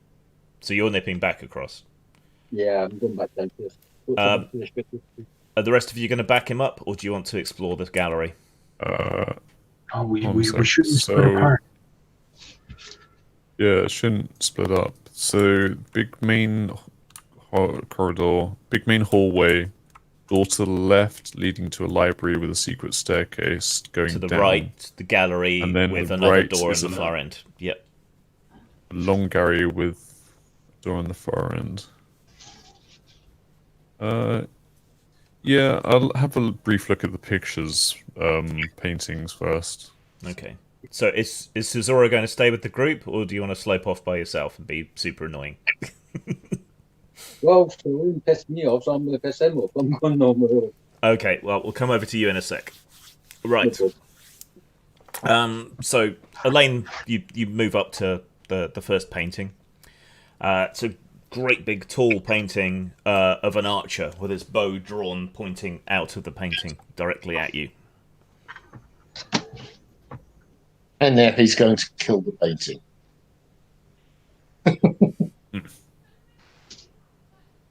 What about the next one? Okay, you turn to move to the next painting, and as you do, an arrow flies out of that painting and strikes you. What? Why didn't Magic you kill the painting. painting? You killed everything else. I didn't expect a painting to come to life. The arrow penetrates your armor, and you take 3 Damn. wounds of damage. God! Let's swing around and Yep. Struck in the side of the Spin my shoulder, sword through underneath the your shoulder painting. plate. So you twist around and slash your sword at the painting? yeah.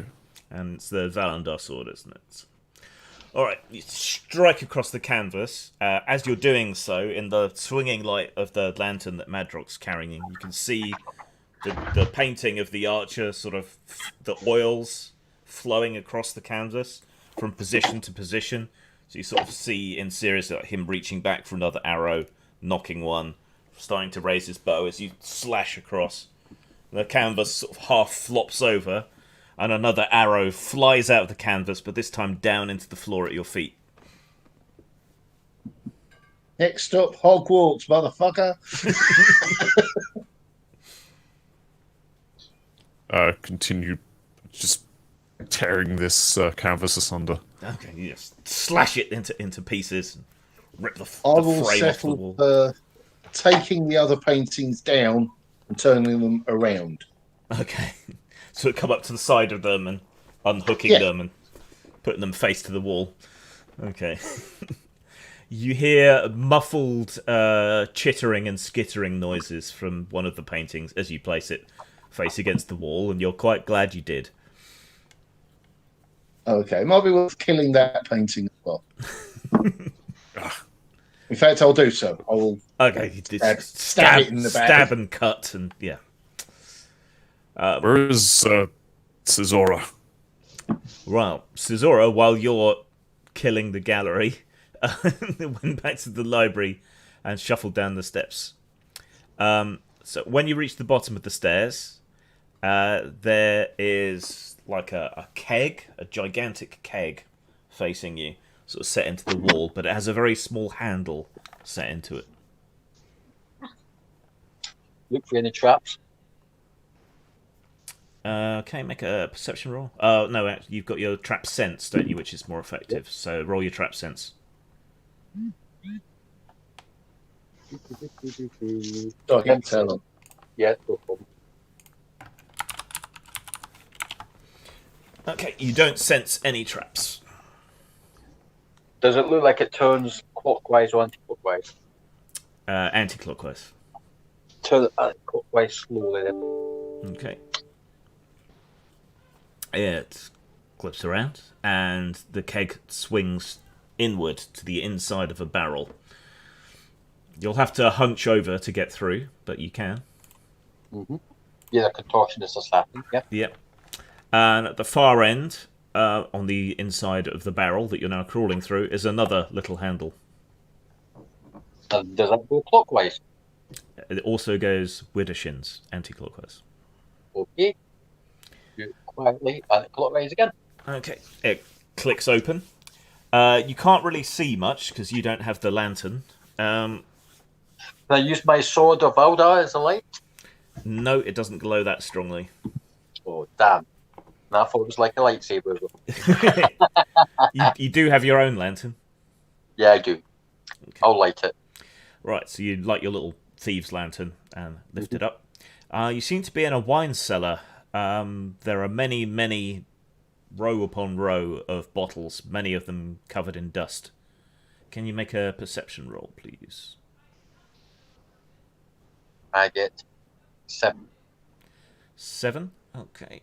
You think you can hear heavy breathing from somewhere in this wine cellar? I'll try and shuffle quietly away from it, if it makes sense. Okay, now that's enough time for the others to figure out that you're not there. So do you want to go back after him, the rest of you? Well, yeah. I mean, my instinct was to just check at the paintings and then to check downstairs. So Okay, so you I've pass probably back. yeah, we probably figured out that he's gone downstairs. Yeah, he does have a tendency to slink off by himself. Yeah, you move back one by one, file down these stairs and through these tiny doors, and you can see Caesora's lantern light flashing around in this wine cellar. There's a lot of bottles here, rack upon rack, and most of them coated in You dust. know why? Because he does not drink Wine. wine. I never drink wine. Only schnapps.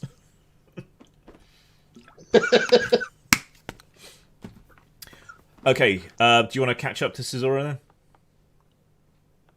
then? Yeah. Let's so call out to him. Like, what did we tell you about slinking off alone? How many times have I told you about kicking strange gates? Twice now. That 3 times, technically. 4 times, Got actually. us inside, did it not? While you're bickering, you round the corner of one of these wine cases, and Caesora's light shines upon a body hanging upside down against the wall, breathing heavily, gasping in pain.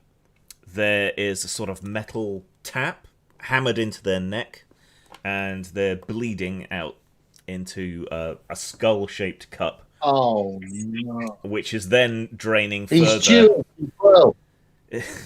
Which is then draining further into bottles. 10 red bottles accidentally fall. 10 red bottles standing on the wall. Right. So while he's singing, I'll lift him up and get someone else cut the damn rope on his ankles. Okay. Who wants to help Madrock?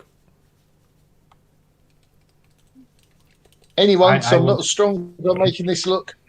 Like servant, I'll shuffle forward and kind of give him a wink as I come closer, and tell me what to do. Cut the bloody rope. Right. You help the poor fellow down. He's a fairly sturdy looking guy. He still seems alive. He's rather pale, though, now. Lost a lot of blood, and blood is still gushing out of his neck, just down his body now. He has crude buckskin braces, heavy boots, a tunic, leather breeches, very calloused hands, and a big droopy mustache. He seems pretty out of it. So it's a butch version of Freddie Mercury, bless his soul. Okay. Ah, Now, if we remove this plug, that might kill him because it's right in his neck. well, when you Could sort of you like, heal him as we do it? yeah, I was going to say that. Sort of like remove the plug whilst giving a blast, a healing blast at the same time. So it's like clots the wound. You mean a potion because you don't have any sorceresses with you? True. Well, obviously, it's that herbal stuff that these village people pick up. Cough, cough. While we do. I thought the village people used amyl nitrate. Well, yes, plug this hole with Vaseline. Yes, no, that as well. I'm sorry, all these jokes are ruining the horror atmosphere. Things are popping off. Right, so you can administer a potion to him as you remove this metal plug from his neck. The wound heals up, and some flush returns to his cheeks, and his eyes flutter open. No, Offer him some drink, some food. not wine. Okay, yeah, he gulps down some water from your water skin. I must give my blood to the master. And then he makes as if to sort of haul himself back up onto the wall. He's a Renfield. You don't think he's in his right mind. He seems out of it, in a daze, mesmerized. How did you get down here? The master told me to come here after we left the village. He chose me. I'm special. I'm strong. I have lots of blood. Who is your Definitely master? special. Lord Tenebron is my master, commander of our lands, protector.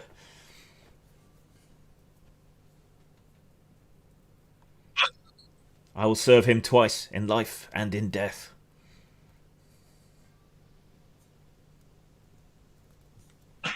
So you've chosen to be like this willingly?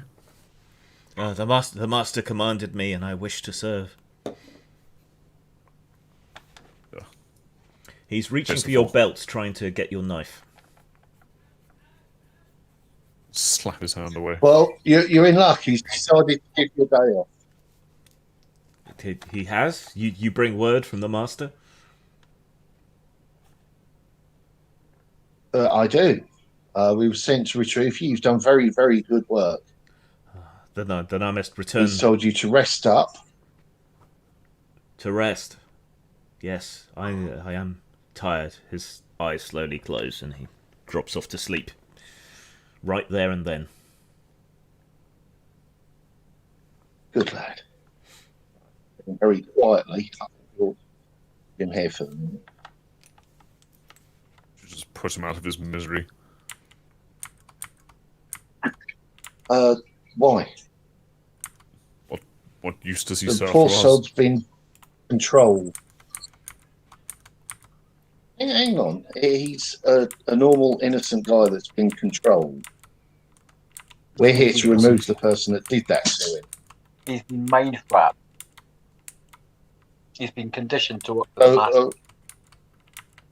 Are we I mean, killing our washerwoman because she fell to a curse? Is that what we do?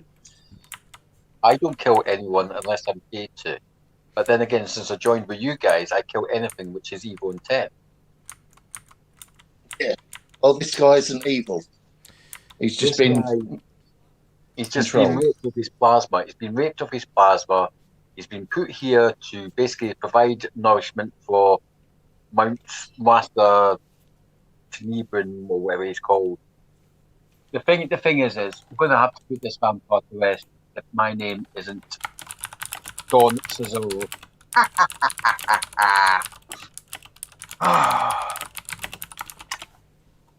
You finish the leech, this guy will be free. That's a save, not a pointless kill. Right, we might as well just at least tie him. So he's not a danger to himself. That's fair. What I think has gone on is, now it's just a hunch, don't get me wrong, but our count friend has already fed on a village, and he's slowly but surely spreading his tendrils out there to fast. Hence why he's been building new alliances and making new alliances left, right, and centre to so-called broaden his palate, as I would say. If it makes sense. Does anyone understand me? And the only reason I screwed off is because I'm good at it. Things, right? I'm good at it. That's why. And if a Sir was to come down these stairs before, you could hear him coming a mile away. And this is magical armor you're wearing, Sir. Yeah, but it's not silent magical armor. Okay, so Exactly. you tie the guy up and secure him behind one of the wine racks, so where hopefully he'll be safe. And what now? Do you want to explore the rest of the wine cellar or head back? Checking it over. I'm checking it over. Yeah, quick look over. Okay, can you'll make perception rolls, please? 7. Is that under your perception? Yep. By 8. Did anyone else succeed? Sheridan. Yeah. Anyone else? Do it gently, hopefully not waking up. Yeah. Anyone else succeed on their perception roll?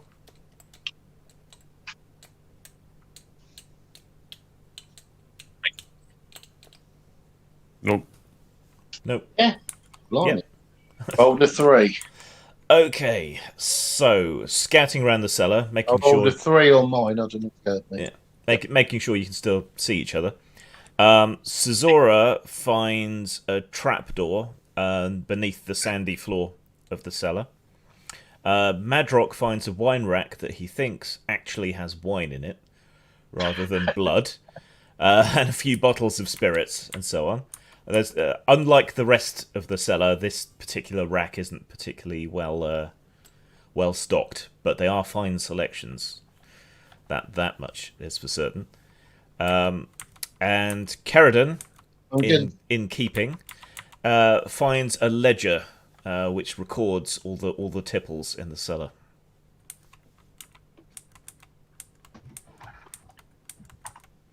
How large is Does this guy go so far as to name the vintages of the people it's great? The bottles are indeed labelled by date and the name of the person, and their gender and age. So How big is this wine cellar? very big. God, It looks like it runs under one entire wing of the house. God, he's been raping and pillaging for a while. Oh, is there a Go has he been naughty and maybe snaffled a fay? Well, Quite possibly. Kerridan flips through the ledger quickly, and yeah, a few of the bottles do seem to have more exotic blood in them, non-human blood. A recent acquisition is a bottle of Fomorian blood. Ooh. Okay, this is good. We can use this if it comes to it to show that he's eating his allies. It's their own Break fault up for being any delicious. alliances. Yeah, well, I'm just saying we've got lots of angles here. Yeah. And Not also, only if we get the bottles of spirits, they're nice and flammable. Mm-hmm. Waste, but they're nice and flammable. Okay, so you can grab a couple of choice bottles of expensive spirits, a bottle of Fomorian blood, maybe a couple of other bottles of the more exotic tipples that he has there. So there's the... But it's more the ledger, really. Yeah. So there's the trapdoor that Cesora found. There are some stairs up, which presumably lead to the kitchen, or there's the secret stairs back up to the library. Oh, the trapdoor doesn't go down. The trapdoor does go down, but there's also some stairs which presumably lead up to the kitchen. That would make sense. Or the secret stairs back up to the library. Down is probably the way to go. It's still daylight, isn't it? Yeah. Yep. Well, Elaine has rank, so it's his choice, really. Yeah. The tank. Okay. So, right, you open up the trapdoor. There are some stairs that lead down into an even deeper cellar beneath the wine cellar. And if anything's going to be trapped, it'll be this.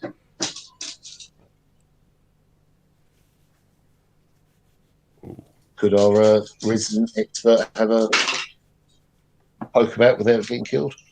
Yes, Cesora can creep ahead and check for traps. If you want to make a trap detection roll for Cesora, please.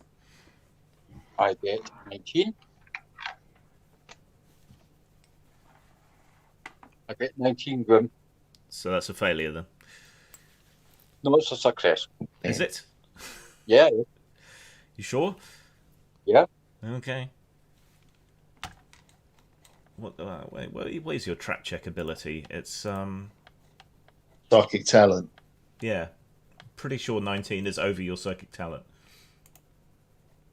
Psychic talent. Oh yeah, it is over by 8. So that's a failure then. Okay, Yeah. so you don't sense any traps, but you don't know that you failed. Yes. Yep, it's clean. Okay, everybody freeze. I think I just failed a perception check. Right, so yeah, you creep down into the cellars. They don't feel safe, but you're not really sensing any traps. The walls are all carved with the shape of skulls and bones, and they're all a kind of ash grey. There's a faint coppery tang to the air down here, and from the bottom of the stairs, passageways just lead off in all directions, and it seems like every 5 to 10 meters there's a new crossroads. Does my short sword of Ardor glow at all? Everyone's Velandar swords are glowing very slightly. Right, I'll wave it around to see if it glows in any specific direction at the crossroads. No, this whole under area seems to be triggering your sword badly and giving it an anxiety attack. Is it like the workshop from Jeepers? Is it like the workshop from Jeepers Creepers, basically? More like the catacombs beneath Paris. Ooh, I like this. Okie dokie. Oh, and It's not, one down. There's not so much a family necropolis as much as remains of previous meal. Yeah. Is anyone else going down, or is it just me? Oh, I think after you went down and didn't spot any traps, I think everyone was going to follow. So. Okay. How many passageways are there? It's like a grid pattern, and it stretches as far as you can see in the lantern light, and presumably further. It's just like an enormous grid. So it's like a spider's web. Kind of, yeah, or a fishing net. It's just all divided up into squares, and each of these sort of large square pillars is covered in bones or carved with bones. Any signs of any imprints on the ground? There's a lot of scuffed footprints in all directions. Can Elaine make a perception roll to interpret the tracks, please?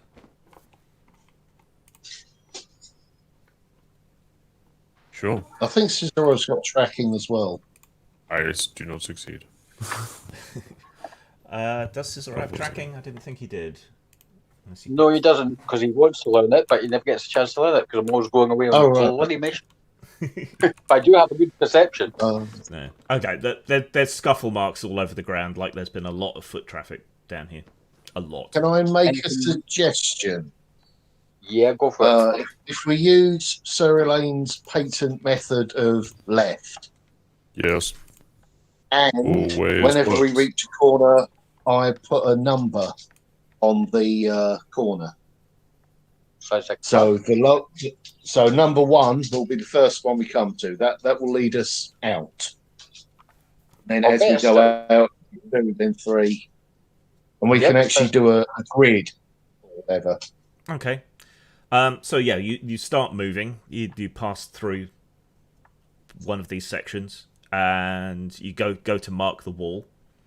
As you sort of inscribe the number 1 on one of these skulls that's carved into the wall, you realise it's not carved into the wall. It's an actual skeleton. It's just covered in ash and dust,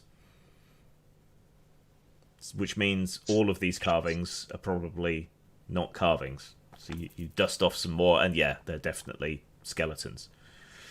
They're just I kind of assumed that. They're just kind of hunched over and pressed into the walls. So it's more of a Mausoleum. delicate scratch rather than a Yeah. carve. Or if there's dust. No. Definitely do a scratch. Yeah. I don't want something. Just go along polishing all the. Yeah. Do you want to keep going? Yep. Okay, so you carry on along in a sort of leftward spiral, as it turns out, marking these things off one by one. There are slight differences between the pillars. Sometimes they're all hunched. Sometimes the skeletons are sort of stood to attention, sort of pressed into the wall. Sometimes they're carrying weapons, and shields. Sometimes they're not. But there's a lot of them. It looks like they've been stored down here for a great many years. When we might be getting confused with something else. Didn't we have an encounter somewhere where it was just bodies in the walls that just burst out? Was that the witch in the last scenario? Adventure? The elementalist, the shaman, in the muddy place. Yeah. Crazy woman. So, just, that they might any or all come alive at any particular point. You're gonna keep tracing, keep moving. Yep. Yeah, keep moving. Yeah. Okay, it's ever widening spiral, but there's still no sign of any end to these catacombs. And Does it look like he's been collecting trophies down here? If he's down here, you don't know if it's trophies, but there are a huge number of skeletons in here. You carry on passing around and around and around. And then one of these columns isn't covered in bones. It looks like relatively new stonework. And there is a door. A fairly crude, loosely tied wooden door. how tall's the door? You'd have to duck slightly to get into it. We're dealing with a vampire midget guys and girls.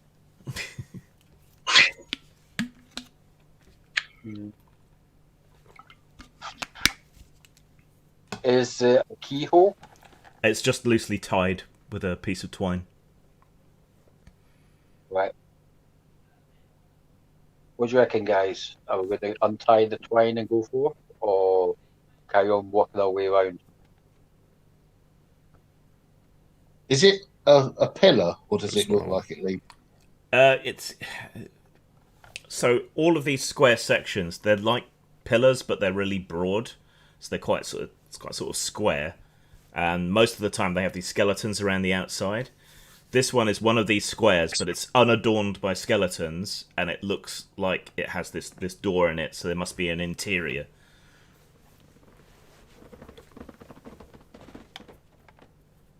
Well, we don't want to leave it open behind us, do we? So, stand to one side. So prop the lamp up so that it still does the job. And open it for a look in. No one else will. I'll Okay, you slit the twine and open the door. Okay, inside there are like 3 wooden beams across the interior, each with about 3 meat hooks, on which are hanging leathery tanned human skins, which look to have been reinforced with stitching. And there's a big sack down at the bottom in one corner of this room.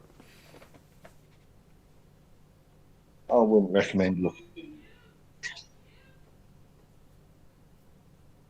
Okay, I'll bring the lamp over. Any other exits? No, it just looks like a storage chamber for these skins.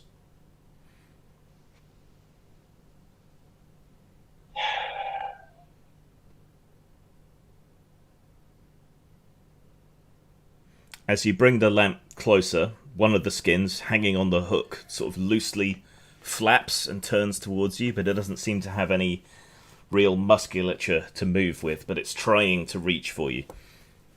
Oh, fuck off! That's Grim. It's this loose, That's where you're getting flapping, that from. leathery human skin is trying to reach for you, but it doesn't even have the strength to lift its own arms. Bad enough on Doctor Who. Okay.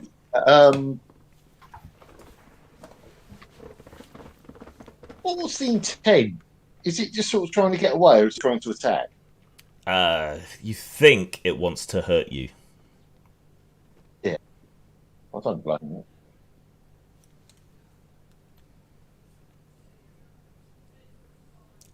Either that, or it's very lonely and just wants a cuddle. Well, yeah. Risking it. Is anyone I'm, else reacting to this? Yeah, I'm gonna tug on Madrock's collar or his sleeve, and just kind of pull his ear down to whisper, "I think you should ask Mistress Adas something about those things." All these skulls down here. Get your coat. You've pulled.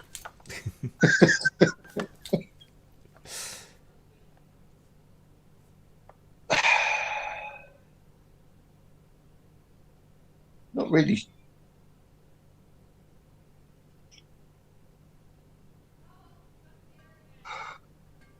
Mistress Adas. Yes. What's her favourite language? Because I do spend some time conversing. Quite fond of back oil. Okay, I'll stick with that. Now, can she see things, or do we have to describe them? She can sense things. It's close enough to sight. Yeah. Okay. Well, if she needs any further details, I'll let her know. Have you encountered this abomination crap before? Necromancy. They don't like to waste anything. Nose to tail. Ultimate recyclers. But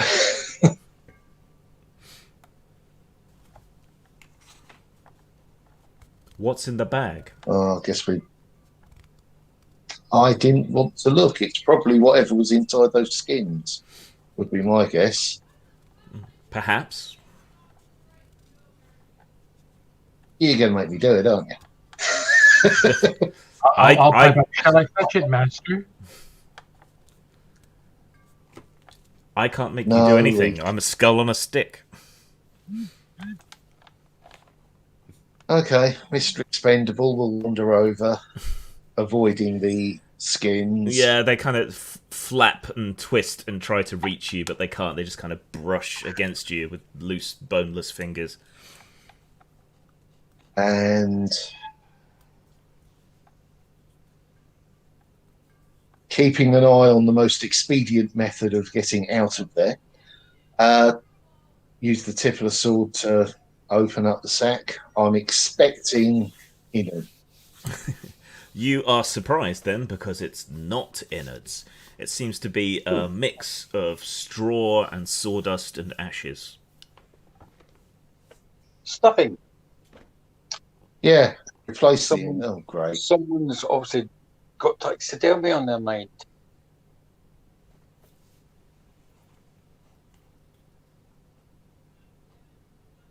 We're going to get attacked by scarecrows, aren't we? We've had the... Oh, no. No. You're not going Wizard of Oz. We've had the Tin Man. We're not having scarecrows. And then what was the other thing? The lion. Get Ben. It's funny as hell, but don't do it. Oh, I love this. I love this. You I'm will too now. old for this shit. I'm too old for this shit. So you're just gonna leave that well alone, I take it. Yes. And brother, should we? I don't know if exorcism is part of your wheelhouse.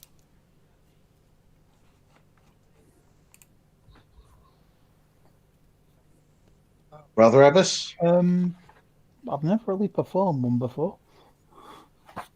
Got some Oh, holy water though. It was the first time.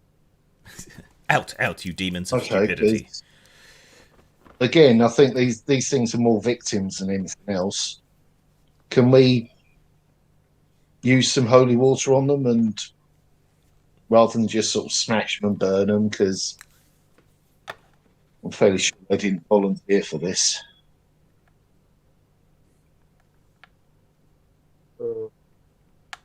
You do have holy water backed up in your bottle or water skin, don't you? Yes, I think, yeah.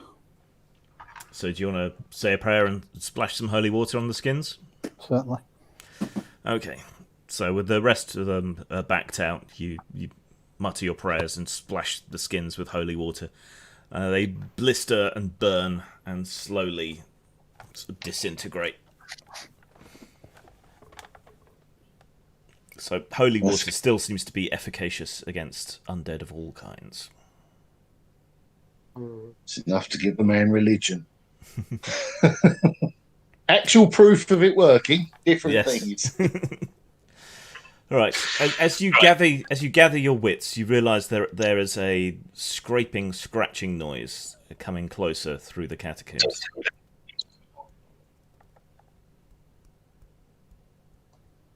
Right. Close the door. Scratching Ring coming from the really. catacombs. I'll hold my hand up to my lips to indicate silence and just kind of give everyone the quiet eyebrows. You know, like, Or sword and face. My hand is on a holy flashbang. In the light from the lanterns, you see three skeletons walking abreast. They're steaming slightly. They look wet. They're glistening in the light from the lantern. Each one is carrying a rather low-quality spear and a low-quality shield, and they're just marching along in time with each other. They're going to sort of pass between you on their way somewhere.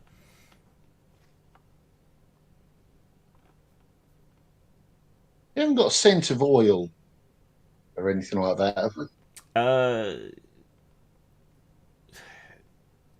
Sorry, did they have a scent of oil? Yeah. I probably no, didn't more tell. like soup stock or your mother's sausages. Okay, leaving aside whatever the hell that might be. what does that mean, mother sausages? You mean like they smell like homemade sausage, or this Yeah, is they smell like cooked pork. Okay. Yeah.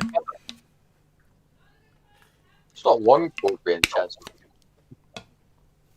So they continue their robotic marching towards you. What do you want to do? Charge. Okay. Okay. All right. You That's come very- hurtling matter of down the catacombs towards them. They don't actually seem to be reacting to you charging. Do you still want to Nevertheless. smash into them? Nevertheless. Okay. All right, you Okay. cleave into the first one. Skeletons aren't particularly strong, and it still pays you no heed. So you shatter that one to pieces, and the other two just continue marching right past you. Now I am, well, suspicious. I just sort of turn around and watch them walk past, like, a Yeah. fight? They carry on walking. Do you want to take- They walk past the rest of you without paying you the slightest heed or attention. You've never been ignored before, have you? Run from, threatened, yes, but ignored? Can't just walk away from me. They're rapidly passing out of the light of your lanterns. Follow them. Okay. Yeah. Right, you follow after them. They set a fair old pace. They're not actually going that fast, but it's like a fast march, and they're tireless. They continue deeper and deeper and deeper into these catacombs that seem to go on forever. I'm still doing the numbers if there's ever a turn. Yeah, you've got time if you sort of sprint, and with the lanterns between you, you can kind of see where each other are. Finally, you start to hear the sounds of digging, and then at the far edges of your lantern light, you see more skeletons arranged against the wall, chipping away with picks and spades, loading up bags with dirt and rock and hauling it away, constantly expanding these catacombs. And these two remaining skeletons come up close to where these other skeletons are digging and sort of take up a position next to a freshly built pillar. And then kind of go dormant. Oh. How many skeletons are down here? Lots. All of them. Yeah. all of them ever. What's he fucking digging? Just lift your lantern and look around. So there's skeletons constantly expanding these catacombs. Are the walls of the catacombs that they're expanding still lined with bones? The bones where you are now are much fresher and newer looking, and not covered in the dirt and ash. They look like they've been sort of freshly made and have only just sort of come along here. There's this row of skeletons digging at the wall, and there are other skeletons laying bricks to create another supporting pillar for more skeletons to line up on. It's perfect invasion and transportation. They're not going to drop. You don't have to worry about supplying miners or people escaping and talking. Lords are obsessed with the lands on. They're not usually aware of the lands below. As long as the field gets planted, that's all they're worried about. Sheridan? This guy could, because he's immortal, he could infiltrate the entire country, given time, which he has. Right. Sheridan, can I just have a quick thought here? Yeah, yes, my lord. I'll kind of curtsy over and bow my head down. Just remember the thing we read on that parchment. A black plague swarm. Could this be the swarm? Basically, the evil so-called. What was it? Can someone remind me what that actual parchment said again? Such and such, such and such, such and such. It's on the bottom of the character. I shall read it again for you and for our handful of viewers, if I can find it. Right. Heed the words of Mathor. The one-eyed god remains in ice, but his blood flows south, black and foul, to be drunk by ancient roots. The Red King falls, his sun rises and seeks his name. A vanquished people seek to lay waste to a land of iron. Coin and ambition, desire and revenge, blood and plague. Valandar awakes within. 3 moons and 3 heads lie between victory and defeat. And you also conferred with a spirit which told you that Balor is not your true enemy. His remnants serve another. That faded old god, weak and trembling before the true faith, is naught but a cornered rat. No, you should dread all your enemies as they move as one, together, in their own service, and in the service of the older man behind it all.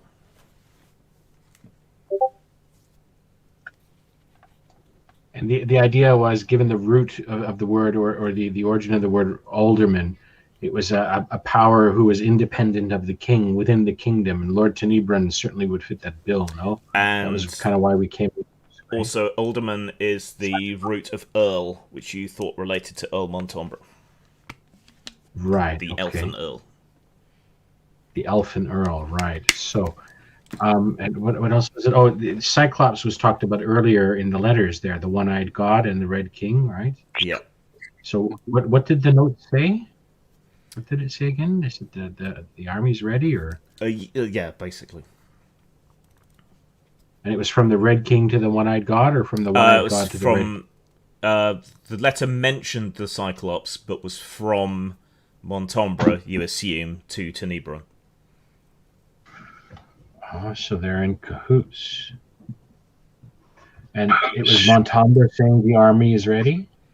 It was Montombre saying that the army was ready and that the Cyclops is ready to move. Okay. There'll be more details in the letters, but you didn't really have time to pore over them and extract every detail. So it looks like the One-Eyed God, the Red King, and then the Alderman, 3 heads, right? A hydra of three folks in conspiracy with each other. In cahoots, yeah. So, guys, we normally stop around 10:30. So, it'll be good to get to a good spot to end for tonight. So, Okay. is there anything else you want to get accomplished or move on to before we quit? No, I'm just looking at the walls, like, where are they getting all the bones from? That is a very good question. They're feeding on villagers to make this undead horde walk underground. So basically, the vamp feeds off the blood. Someone, obviously, who's a necromancer, is summoning them up after they've been drained of their vitae, plasma, their blood, and then sent down here to dig tunnels. Yeah, it's kind of like, using every bit of a bison. Exactly, it's a recycle. It's an endless recycle. One drinks, one conjures. When this expands to other lands, they just pop up at night and snaffle another village. Exactly, that's why they gee. dig tunnels and like come up. So I guess this might be a decent point to say that we catch a breather here while we watch these folks kind of dig and whatnot. Maybe try and suss a pattern out into their behavior to see if a dispatch is kind of sent back the same way it came. And then now is a chance where we're relatively undisturbed, as it were. We can really go over those letters to comb them for details. Maybe that would be the best way to use the last few minutes of tonight. Yep, I'm up for Also, that. can we see a controller? No, nothing here seems to be in charge. The skeletons are currently kind of all acting as automata. Like they're just given very simple commands, but then they can be summoned to life, presumably.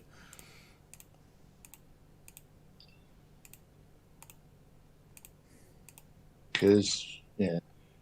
Yeah. So, okay, with probably Elaine standing guard, you can pore over the letters.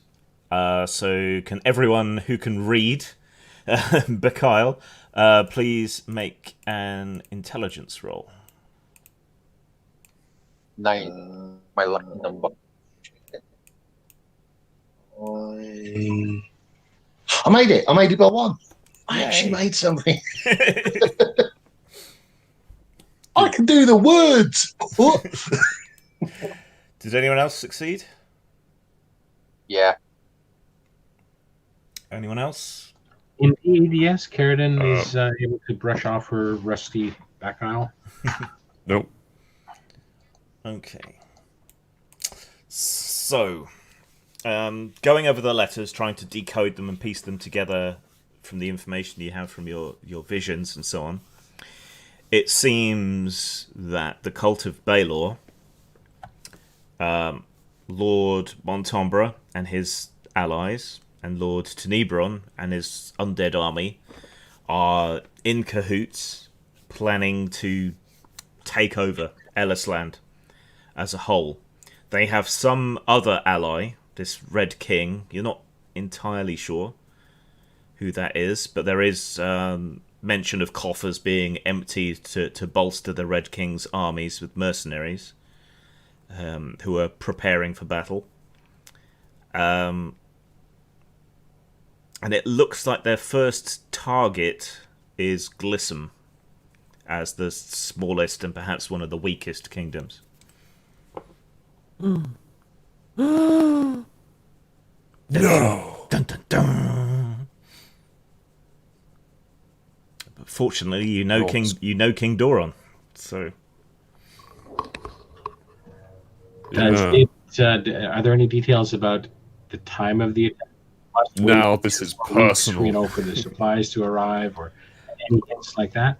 It's conspicuously free of dates, but your vision mentioned 3 moons, so presumably 3 months. That would be about as fast as you could expect someone to truly muster an effective fighting force. Should we linger here and try and destroy the Vampire Lord, or should we get the hell out with this evidence to muster all the official forces of light? Kill the Vampire Lord. Duh. Okay. Why would we not? All right. Well, with that settled, I think we'll stop there for tonight. And then next session, you should either die horribly fighting Lord Tenebron or defeat him, and then can move on to fixing the next issue, which sounds like Glissom. So thanks for playing, everyone. Thanks for watching, everyone else. I will update the character sheets. And we're only playing on Saturdays at the moment while we finish this up, because we want the most people possible to be able to play and watch. So we'll see you next week. So take care, See you everyone. later. Bye bye. Good night.